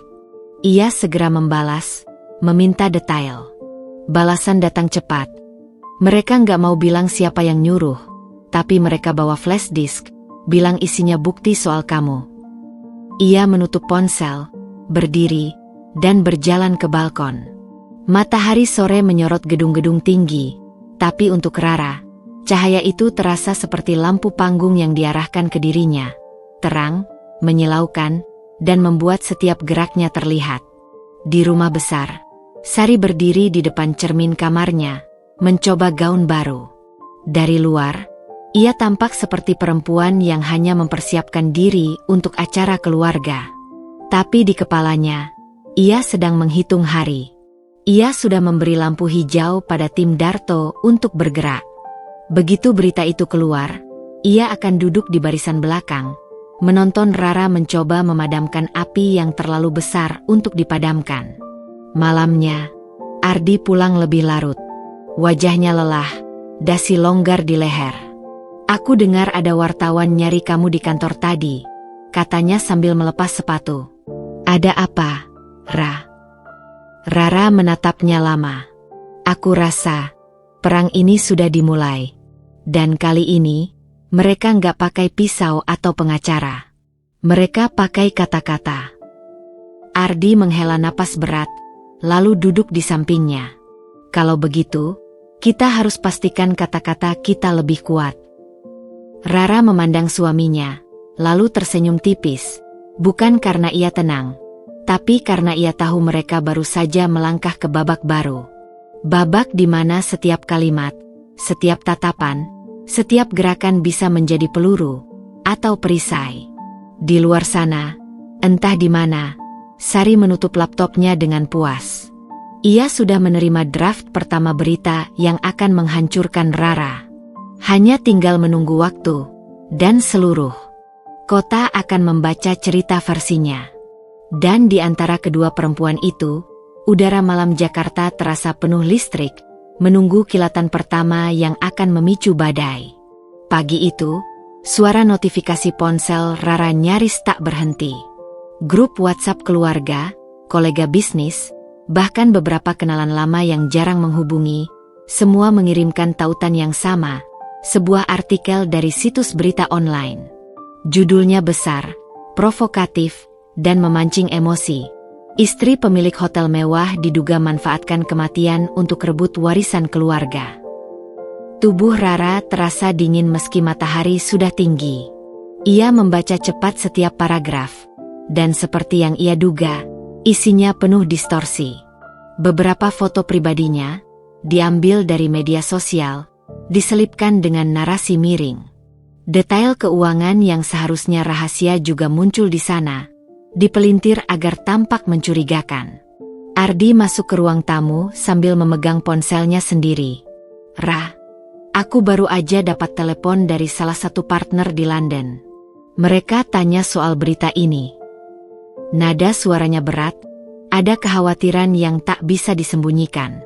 Rara menutup ponsel pelan, menahan napas agar emosinya tidak tumpah. Beritanya udah nyebar sampai luar negeri. Media sosial, jawab Ardi singkat. Begitu ada yang klik, langsung viral.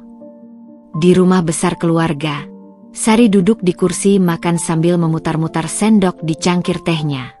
Senyum tipis mengembang di bibirnya saat ia melihat ponsel. Grup sosialita yang ia ikuti sedang ramai membicarakan berita itu. Beberapa bahkan mulai mengunggah status nyinyir, menyindir seseorang yang baru nikah tapi udah rebut harta. Sari tak menulis apapun. Ia hanya menonton, membiarkan api menyala tanpa perlu menambah kayu. Paman Darto masuk sambil tertawa kecil. Efeknya lebih cepat dari yang kita kira. Aku dapat info, satu stasiun TV mau angkat ini malam nanti. Sari menatapnya. Bagus. Biar semua orang lihat siapa dia sebenarnya. Atau setidaknya siapa yang mereka pikir dia. Sore hari, Rara duduk di ruang kerja apartemennya. Layar laptop menampilkan puluhan notifikasi media yang ingin meminta konfirmasi. Ia tahu, jika ia menutup diri, narasi lawan akan menjadi satu-satunya yang beredar.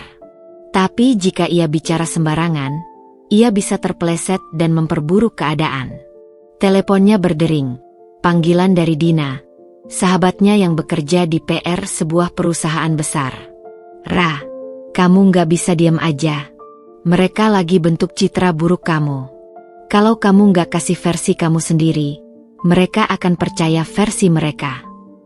Aku tahu, jawab Rara pelan. Tapi kalau aku bicara sekarang, aku cuma akan terlihat defensif. Makanya kamu butuh panggung yang tepat.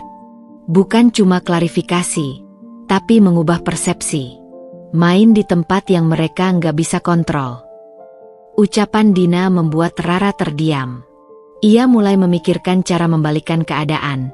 Tapi untuk itu ia butuh data, bukti, dan waktu yang sangat sedikit. Di malam yang sama, berita itu benar-benar tayang di televisi. Narasinya sama. Istri baru, warisan besar, keluarga yang terluka. Meski tidak ada nama Sari atau Bu Murni disebut, cuplikan wawancara dari kerabat dekat muncul dengan wajah diburamkan. Rara mengenali suara salah satu dari mereka, sepupu jauh Ardi yang ia tahu dekat dengan Sari. Ardi mematikan TV dengan keras. "Ini udah kelewatan. Aku akan cari tahu siapa yang nyebar ini, Rara menatapnya, lalu berkata pelan, "Kita nggak bisa cuma marah. Mereka main di ranah opini publik. Kalau kita mau menang, kita harus rebut perhatian orang, bukan sekadar membela diri." Keesokan paginya, Rara bergerak. Ia menghubungi Dina untuk mengatur wawancara eksklusif dengan salah satu majalah gaya hidup ternama. Tapi bukan sekadar membantah, Rara ingin menunjukkan sisi yang sama sekali berbeda dari citra yang dibentuk lawan. Foto-foto profesional disiapkan, lokasi diambil di salah satu hotel mewah miliknya, dan narasinya difokuskan pada perjalanan hidup, serta peran sosial yang ia jalani.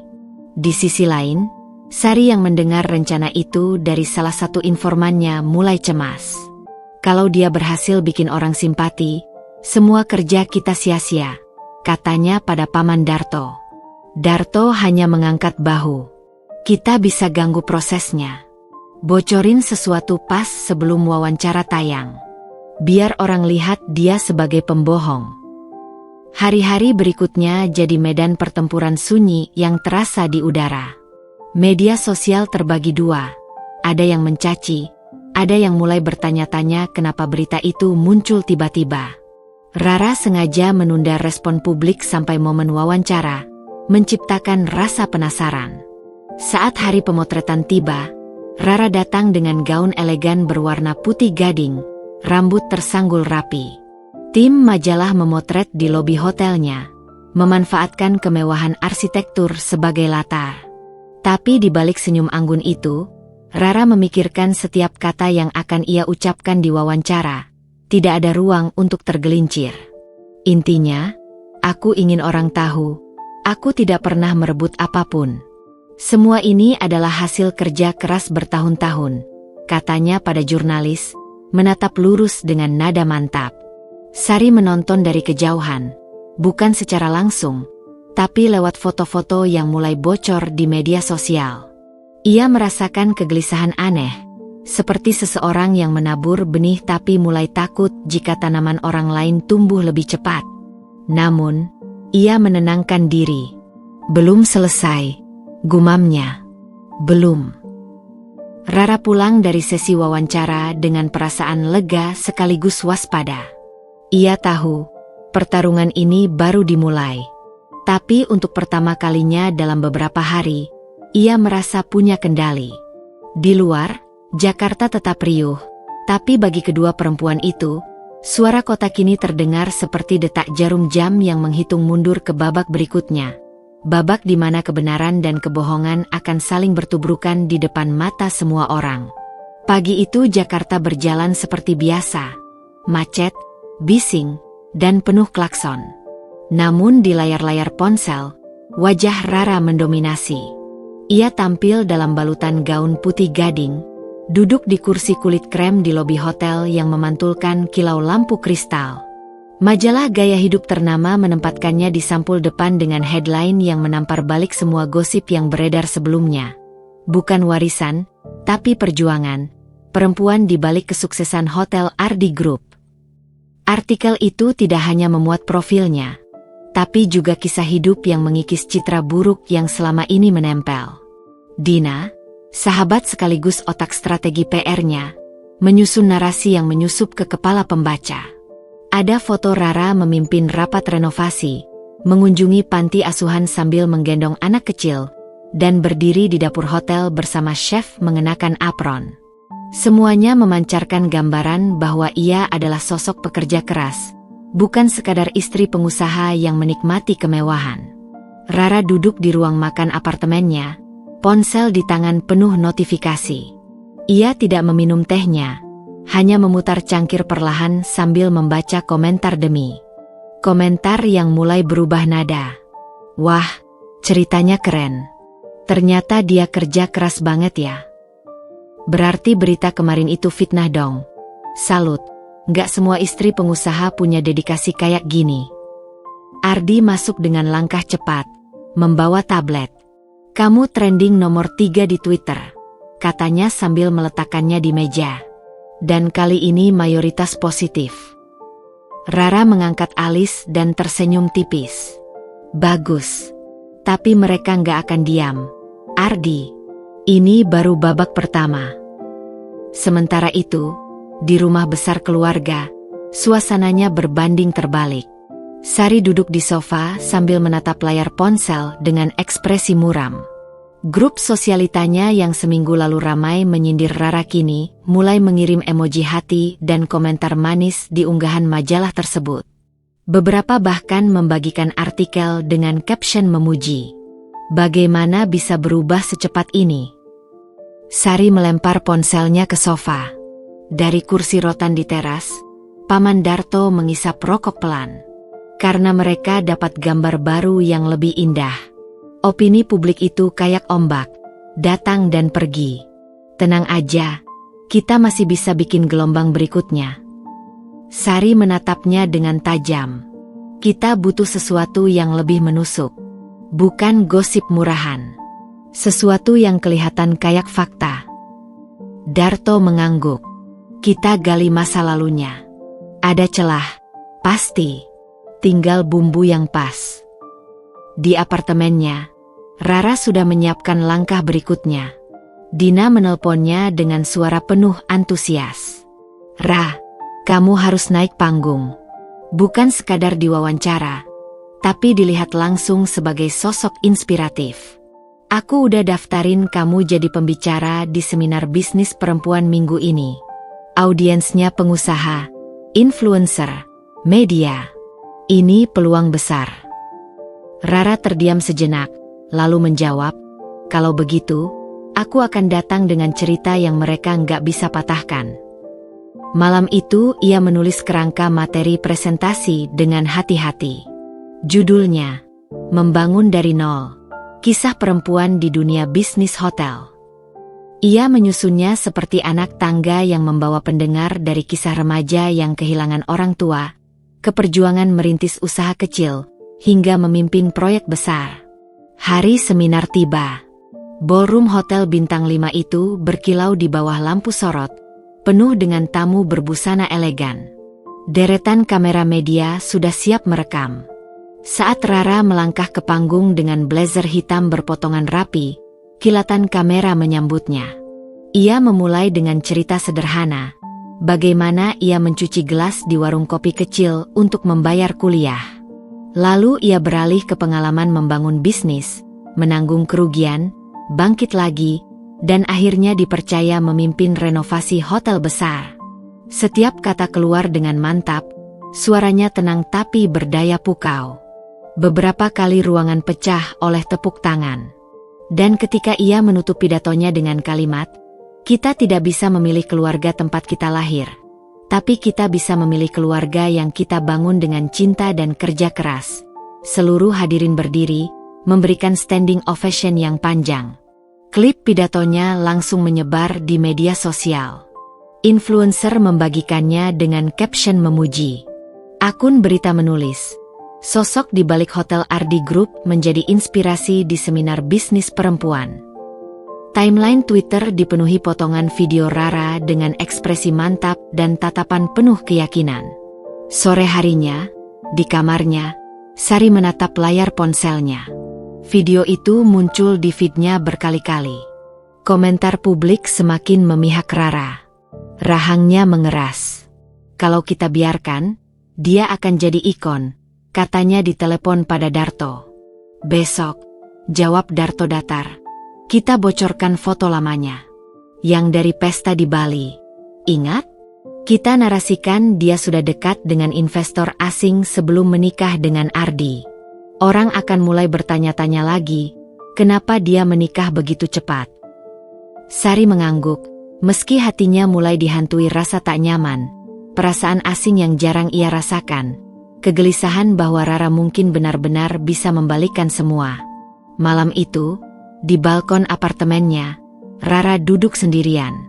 Lampu-lampu kota berkelip seperti bintang jatuh. Angin malam membawa aroma aspal dan debu, tapi juga semacam rasa lega. Dina mengirim pesan, "Kamu menang hari ini. Tapi hati-hati, mereka pasti siapin serangan baru." Rara mengetik balasan, "Biar mereka datang. Kali ini aku yang akan tentukan medan perangnya." Namun di dalam hatinya ia tahu, ini belum selesai. Sari tidak akan menyerah begitu saja, dan setiap langkah yang ia ambil berarti mengundang risiko lebih besar. Di rumah besar, Sari menutup laptopnya perlahan, senyum tipis menghiasi bibirnya. "Mainmu bagus, Rara. Tapi ini masih babak awal." Jakarta tetap bising di luar, tapi bagi dua perempuan itu, suara kota hanyalah musik latar dari duel citra yang semakin memanas, dan setiap nada berikutnya bisa menjadi peluru. Pagi itu, Rara terbangun dengan notifikasi ponsel yang tidak berhenti berdering. Grup WhatsApp kantor, email, dan mention Twitter menumpuk seperti badai. Foto-foto lamanya memenuhi layar. Rara di sebuah pesta pantai di Bali, gaun satin merah membungkus tubuhnya, berdiri di samping seorang pria berwajah bule dengan lengan melingkari pinggangnya. Judul yang mengiringi foto itu menyebar cepat. "Sebelum Ardi, kedekatan misterius Rara dengan investor asing." Berita itu diulang oleh portal-portal gosip dengan variasi narasi yang sama. Tidak ada bukti yang benar-benar mengikat, tapi cara penyampaiannya licik, cukup untuk menanamkan benih keraguan. Komentar publik mulai pecah. Sebagian membela, sebagian mulai bertanya-tanya, sebagian lagi langsung menghakimi. Dina menelepon, suaranya tegang. "Ra, ini bukan gosip sembarangan. Mereka bikin kelihatan kayak hubungan spesial sebelum kamu nikah sama Ardi. Kalau kita diam, cerita ini akan jadi fakta di kepala orang." Rara menarik napas panjang. Matanya terpaku pada foto itu. Ia ingat malam itu, sebuah gala amal di Bali yang disponsori hotel kecilnya saat itu, dan pria bule itu adalah donatur utama. Tidak pernah ada hubungan pribadi, tapi sudut kamera, cahaya, dan narasi yang dipilih membuat semuanya tampak lain. Sementara itu, di rumah besar, Sari memandangi layar laptopnya dengan puas. Orang tidak butuh bukti, mereka butuh cerita yang bisa dipercaya, katanya pada Darto. Sekarang Rara harus menghabiskan energinya untuk membela diri, dan saat dia sibuk, kita akan siapkan langkah berikut. Rara duduk di meja makan apartemen, jemarinya mengetuk pelan permukaan kayu. Ia tahu jika ia membiarkan narasi ini berkembang, semua kerja kerasnya selama seminggu terakhir akan runtuh. Tapi ia juga tahu, melawan secara frontal berarti membuka pintu masa lalunya, termasuk hal-hal yang selama ini ia simpan rapat, bahkan dari Ardi. Sore itu, Ardi pulang lebih cepat. Ia meletakkan jasnya di kursi dan duduk di seberang Rara. "Aku tahu itu cuma framing murahan," katanya. "Tapi kalau kamu mau, aku bisa pakai pengacara untuk bersihin nama kamu." Rara menatapnya lama, seolah menimbang sesuatu yang lebih besar dari sekadar reputasi. "Tidak, Di. Kalau aku biarkan orang lain yang bicara, mereka akan bilang aku bersembunyi di balik nama kamu. Aku yang akan jawab, tapi caraku sendiri." Malamnya, ia membuka folder lama di laptop, foto-foto, dokumen, dan arsip kegiatan sosial yang pernah ia lakukan di Bali. Ada rekaman wawancara pendek dengan pria bule itu, memperkenalkan dirinya sebagai filantropis yang membantu panti asuhan dan memuji Rara sebagai pengusaha muda yang berintegritas. Bukti ini bisa membersihkan namanya. Tapi ia juga menemukan sesuatu yang lebih tajam. Dokumen lama tentang salah satu proyek gagal milik keluarga Sari yang melibatkan penggelapan dana dari sponsor asing. Dina menatap layar laptop itu melalui panggilan video. "Kalau kamu pakai ini, Sari bisa tamat reputasinya. Tapi ini bukan sekadar serangan balik, Ra. Ini perang habis-habisan." Rara terdiam. Lampu kota di luar jendela berkedip-kedip seperti mengingatkan bahwa setiap langkahnya akan terlihat publik. Ia tahu, sekali ia menekan tombol kirim, tidak akan ada jalan mundur. Tapi kali ini, ia sudah siap bermain di medan yang Sari pikir ia takkan berani masuki.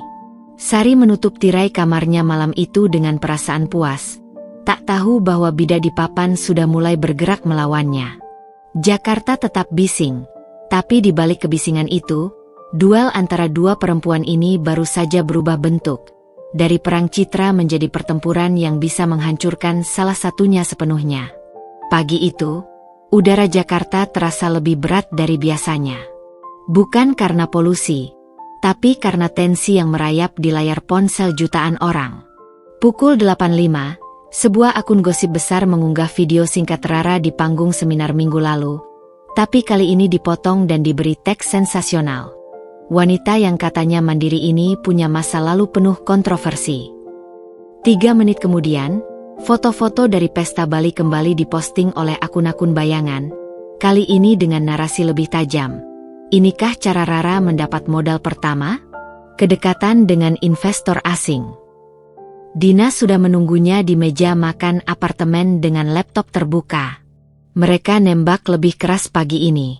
Kalau kita mau melawan, waktunya sekarang. Rara duduk, memegang cangkir kopi yang sudah dingin. Matanya menatap layar, bukan sekadar melihat fitnah, tapi menghitung jarak peluru musuh sebelum ia balas menembak. Pukul 8.25, ia menekan tombol unggah di akun Instagram resminya. Video berdurasi 2 menit mulai beredar. Rekaman wawancara pria bule dari pesta Bali itu. Dalam bahasa Inggris yang diterjemahkan teks, pria itu menjelaskan bahwa ia adalah donatur panti asuhan, dan Rara membantu menggalang dana melalui gala amal di hotel kecil miliknya saat itu. Tidak ada nada romansa, tidak ada kedekatan personal, hanya hubungan profesional dan kemanusiaan. Di akhir video, Rara menambahkan pesan singkat, fitnah hanya hidup di tempat yang tak ada fakta. Ini faktanya. Publik bereaksi cepat. Komentar mulai berbalik. Banyak yang menulis, tuh kan, cuma framing doang kemarin. Respect, langsung kasih bukti. Tapi perang belum selesai. Pukul 9.10, Sari meluncurkan langkah berikutnya. Sebuah blog anonim memuat artikel tentang skandal investasi yang menyeret nama Rara, menuduhnya menggelapkan dana dari proyek renovasi hotel pertama yang ia pimpin. Meski tak ada bukti konkret, artikel itu memuat potongan email yang diduga berasal dari Rara, lengkap dengan angka-angka besar yang memicu imajinasi pembaca. Dalam hitungan menit, topik itu jadi trending nomor 2 di Twitter. Dina menghantam meja dengan telapak tangan. Mereka main deepfake email sekarang. Kalau dibiarkan, ini bahaya, Rara mengangguk pelan, lalu menggeser laptopnya dan membuka folder yang semalam ia temukan. Dokumen tentang proyek gagal milik keluarga Sari yang melibatkan penggelapan dana sponsor asing. Semua data itu autentik, karena ia mendapatkannya dari laporan publik yang dulu tenggelam di media kecil. Pukul 9.35, Rara mengunggah thread di Twitter, rangkaian bukti dengan tanda tangan resmi, pemberitaan lama, dan pernyataan korban sponsor yang merasa dirugikan. Ia tak pernah menyebut nama Sari secara langsung, tapi setiap detail terlalu jelas untuk diabaikan. Tweet terakhirnya berbunyi, mereka yang paling keras menuduh biasanya punya alasan untuk menutupi sesuatu. Hasilnya seperti ledakan kembang api di siang bolong. Dalam waktu kurang dari 1 jam, 2 narasi besar menghantam publik bersamaan. Satu berusaha meruntuhkan reputasi Rara, satunya lagi menguliti masa lalu Sari. Timeline media sosial menjadi arena perdebatan sengit. Ada yang membela Sari, ada yang membela Rara, tapi kebanyakan penonton justru terpesona. Ini bukan lagi gosip, ini hiburan real time yang terasa seperti serial drama yang tayang tanpa jeda. Di rumah besar, Sari memandangi ponselnya dengan wajah menegang. Darto mencoba menenangkan, tapi nada suaranya mulai goyah. Kita bisa balas lagi, katanya. Sari memotong. Tidak. Kalau aku balas sekarang, semua akan terlihat defensif. Kita tunggu. Biarkan debu turun dulu. Tapi di matanya ada kilat marah yang tak bisa disembunyikan. Ia tahu Rara telah melangkah ke level yang tidak pernah ia kira berani. Di apartemen, Rara memandang langit Jakarta yang mendung. Perang ini akan memakan waktu, katanya pada Dina. Tapi hari ini, mereka tahu aku bukan target yang bisa mereka hancurkan tanpa perlawanan. Dina tersenyum miris. Kamu nggak cuma bertahan, Ra. Kamu sudah mulai menyerang. Dan di luar sana, jutaan mata terus memantau layar ponsel mereka, menunggu langkah berikutnya. Undangan itu datang bukan lewat pesan pribadi, melainkan siaran pers resmi. Sebuah acara amal besar untuk korban banjir Jakarta, disponsori oleh Asosiasi Pengusaha dan diliput semua stasiun TV nasional. Rara tahu ini bukan kebetulan. Sari adalah salah satu donatur utama, dan Ardi tercatat sebagai pembicara kehormatan. Dina mengerutkan kening saat membaca daftar tamu. Ra, ini jebakan. Mereka mau kamu datang supaya bisa menciptakan momen yang memojokkan kamu di depan kamera. Rara menatapnya sambil mengancingkan blazer hitamnya. Kalau aku nggak datang, itu tanda aku takut. Kalau aku datang, ini jadi panggungku juga. Gedung ballroom Hotel Bintang 5 itu berkilau oleh lampu kristal. Musik lembut mengalun, tapi udara terasa seperti kabel listrik yang siap meledak kapan saja. Awak media berkerumun di dekat pintu masuk. Kamera mereka mengincar setiap ekspresi.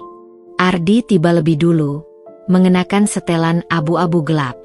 Saat melihat Rara masuk, ia tersenyum kecil. Senyum yang hangat tapi juga mengandung peringatan. Kamu yakin mau ada di sini? Tanyanya pelan. Sudah terlalu banyak yang diputuskan orang lain untukku. Malam ini aku yang memutuskan, jawab Rara. Matanya tak bergeser dari panggung. Tak lama, Sari masuk. Gaun merahnya menyala di antara tamu-tamu yang berbusana formal. Senyum tipisnya mengembang begitu melihat Rara, seolah menyapa teman lama. Padahal keduanya tahu senyum itu adalah pisau yang dibungkus sutra. Acara dimulai. Ardi memberi sambutan singkat, lalu menyerahkan mikrofon ke pembawa acara. Namun, tepat sebelum sesi hiburan, MC mengumumkan kejutan. Kita kedatangan dua sosok perempuan inspiratif yang akhir-akhir ini ramai diperbincangkan media. Malam ini, mereka akan duduk bersama di Charity Panel Talk. Seketika, ruangan menjadi sunyi, keheningan yang hanya dipecahkan oleh suara kamera yang berderap. Rara dan Sari duduk di kursi tinggi di tengah panggung, hanya berjarak setengah meter. Lampu sorot memaksa mereka saling menatap. Moderator mulai dengan pertanyaan aman, tapi suasana berubah ketika seorang jurnalis di bangku depan mengangkat tangan. Pertanyaan untuk Ibu Sari dan Ibu Rara. Bagaimana Anda menanggapi rumor soal tuduhan penggelapan dana yang melibatkan masing-masing pihak? Sari tersenyum, menoleh ke arah Rara. Rumor itu menyedihkan. Tapi saya percaya publik cukup cerdas untuk membedakan mana fakta, mana rekayasa. Saya pribadi tidak pernah melakukan hal yang dituduhkan. Rara tidak memutuskan pandangan. Saya setuju. Publik cerdas. Dan kecerdasan itu tumbuh saat mereka melihat bukti, bukan sekadar kata-kata. Moderator berusaha memotong, tapi Sari sudah mencondongkan tubuh. Kalau begitu, mungkin Anda mau jelaskan isi email yang beredar kemarin. Rara menghela napas. Tentu. Sama seperti saya ingin Anda jelaskan dokumen proyek keluarga Anda yang melibatkan dana sponsor luar negeri tahun 2016. Suara gemuruh kecil terdengar dari penonton. Kamera TV menzoom wajah keduanya. Ardi yang duduk di kursi VIP meremas kedua tangannya. Ia tahu, percakapan ini tidak akan berhenti di panggung. Begitu malam ini selesai, dampaknya akan meluas ke bisnis, keluarga, bahkan hubungan pribadi mereka. Sari masih tersenyum, Tapi rahangnya mengeras. Kalau ini cara Anda memilih bermain, Rara, maka kita lihat siapa yang lebih tahan. Rara menatap balik, tenang tapi tajam. Kita lihat siapa yang punya kebenaran di pihaknya. Kilatan kamera meledak seperti perang kilat. Ruangan itu bukan lagi ballroom amal. Ia telah berubah menjadi arena gladiator reputasi, dan seluruh negeri sedang menontonnya. Keesokan paginya, Jakarta terasa seperti baru bangun dari konser yang tidak diundang. Semua lini berita, dari TV nasional sampai akun gosip murahan, membicarakan panel talk semalam. Cuplikan Rara dan Sari saling lempar sindiran diputar berulang, diberi musik dramatis dan subtitle tebal. Hashtag Rara versus Sari menduduki puncak trending. Netizen membelah diri. Sebagian mengangkat Rara sebagai ratu fakta, sebagian lagi memuji Sari sebagai perempuan tangguh yang tidak gentar. Namun, di balik layar, dinamika berbeda terjadi. Pukul 9.20, Dina menerima telepon dari seorang editor media nasional. Kami baru dapat dokumen tambahan soal proyek keluarga Sari. Bukti transfer. Sumbernya independen. Ini bisa bikin kasus itu dibuka lagi. Katanya, suaranya setengah berbisik seperti menyampaikan rahasia negara. Sementara itu, di rumah besar miliknya, Sari duduk di meja makan, wajahnya pucat tapi matanya tajam. Darto membacakan daftar klien yang membatalkan pertemuan hari ini. Mereka bilang mau tunggu sampai situasi reda. Sari memotong, mereka mau lihat siapa yang jatuh duluan. Kalau aku goyah, mereka akan lari semua. Ardi, yang semalam menjadi saksi mata ketegangan itu, menerima pesan singkat dari seorang pengusaha senior. Jangan sampai namamu ikut terseret. Pilih sisi sekarang. Ia membaca ulang pesan itu, lalu menatap kosong ke jendela kantornya. Sisi mana yang harus ia pilih? Wanita yang pernah ia cintai, atau rekan bisnis yang memegang banyak pintu akses? Sore harinya, bom informasi meledak. Sebuah media investigasi mengunggah artikel lengkap dengan bukti transfer, pernyataan saksi, dan dokumen resmi yang menguatkan tuduhan terhadap keluarga Sari. Artikel itu langsung dibagikan puluhan ribu kali, menenggelamkan narasi, email, yang sempat diarahkan ke Rara. Di apartemen, Dina menatap layar laptop dengan napas tercekat. Ra, ini bukan cuma kemenangan kecil. Ini bisa menjatuhkan dia total. Rara menatap layar itu lama, sebelum berkata pelan, kalau kita teruskan, ini tidak akan ada jalan kembali. Di sisi lain kota, Sari melempar ponselnya ke sofa. Mereka pikir aku selesai? Aku belum mulai. Suaranya datar, tapi di dalamnya ada bara yang jelas belum padam. Jakarta malam itu terasa seperti sedang menunggu ledakan berikutnya. Semua orang tahu, perang ini belum selesai. Tapi untuk pertama kalinya, keseimbangan mulai miring. 3 hari setelah ledakan berita tentang proyek keluarga Sari, Jakarta masih berisik. Media terus mengorek, politisi mulai menjaga jarak, dan beberapa rekan bisnis Sari diam-diam menghapus foto-foto kebersamaan mereka di media sosial. Namun, badai yang terlihat di luar hanyalah permukaan. Di balik itu, Sari menyiapkan serangan balasan, bukan di ranah publik, melainkan di titik paling rapuh yang dimiliki Rara. Pukul 11 malam, Rara menerima sebuah amplop coklat yang diselipkan di bawah pintu apartemennya. Isinya bukan dokumen bisnis, melainkan foto-foto lama. Rara remaja, bersama seorang pria yang memegang tangannya erat di sebuah terminal bus kecil di kampung. Di pojok foto, ada stempel tanggal. Di balik foto, ada pesan singkat. Rahasia keluarga jarang mati dengan sendirinya. Kadang, mereka dibunuh di tempat yang tepat. Dina yang duduk di sofa langsung berdiri begitu membaca isinya. Ra, ini ancaman. Dia mau hancurin reputasi kamu dari sisi pribadi. Rara memejamkan mata sejenak. Itu bukan rahasia. Hanya masa lalu yang tak pernah kuceritakan. Keesokan paginya, sebelum media sempat mendapatkan foto itu dari Sari, Rara mengambil langkah tak terduga. Ia mengunggah foto-foto tersebut di akun media sosialnya sendiri, disertai tulisan panjang yang menceritakan masa lalunya, bagaimana ia dibesarkan di keluarga sederhana, pernah hampir meninggalkan sekolah untuk bekerja, dan pria di foto itu adalah kakaknya yang sudah meninggal, yang mengorbankan segalanya untuk pendidikannya. Unggahan itu meledak. Ribuan komentar masuk, bukan mencemooh, tapi memberi dukungan. Media berbalik, memuji keberanian Rara membuka masa lalunya sebelum digunakan lawan. Di rumahnya, Sari menatap layar ponsel dengan rahang mengeras. Rencananya runtuh dalam hitungan jam. Dia memutar balik semuanya. Gumamnya, setengah tak percaya. Sore itu, Ardi datang ke apartemen Rara. Untuk pertama kalinya dalam waktu yang lama, ia berdiri tanpa membawa alasan atau pembelaan.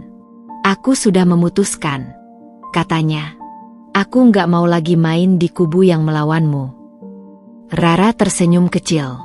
"Kalau begitu, kita sama-sama jalan ke depan, tanpa lagi mundur ke masa lalu." Jakarta mulai meredup sore itu. Tapi bagi Rara, hari baru saja dimulai. Ia tahu perang ini meninggalkan luka, tapi juga memberinya satu hal yang lebih kuat dari sekadar kemenangan, kendali penuh atas hidupnya.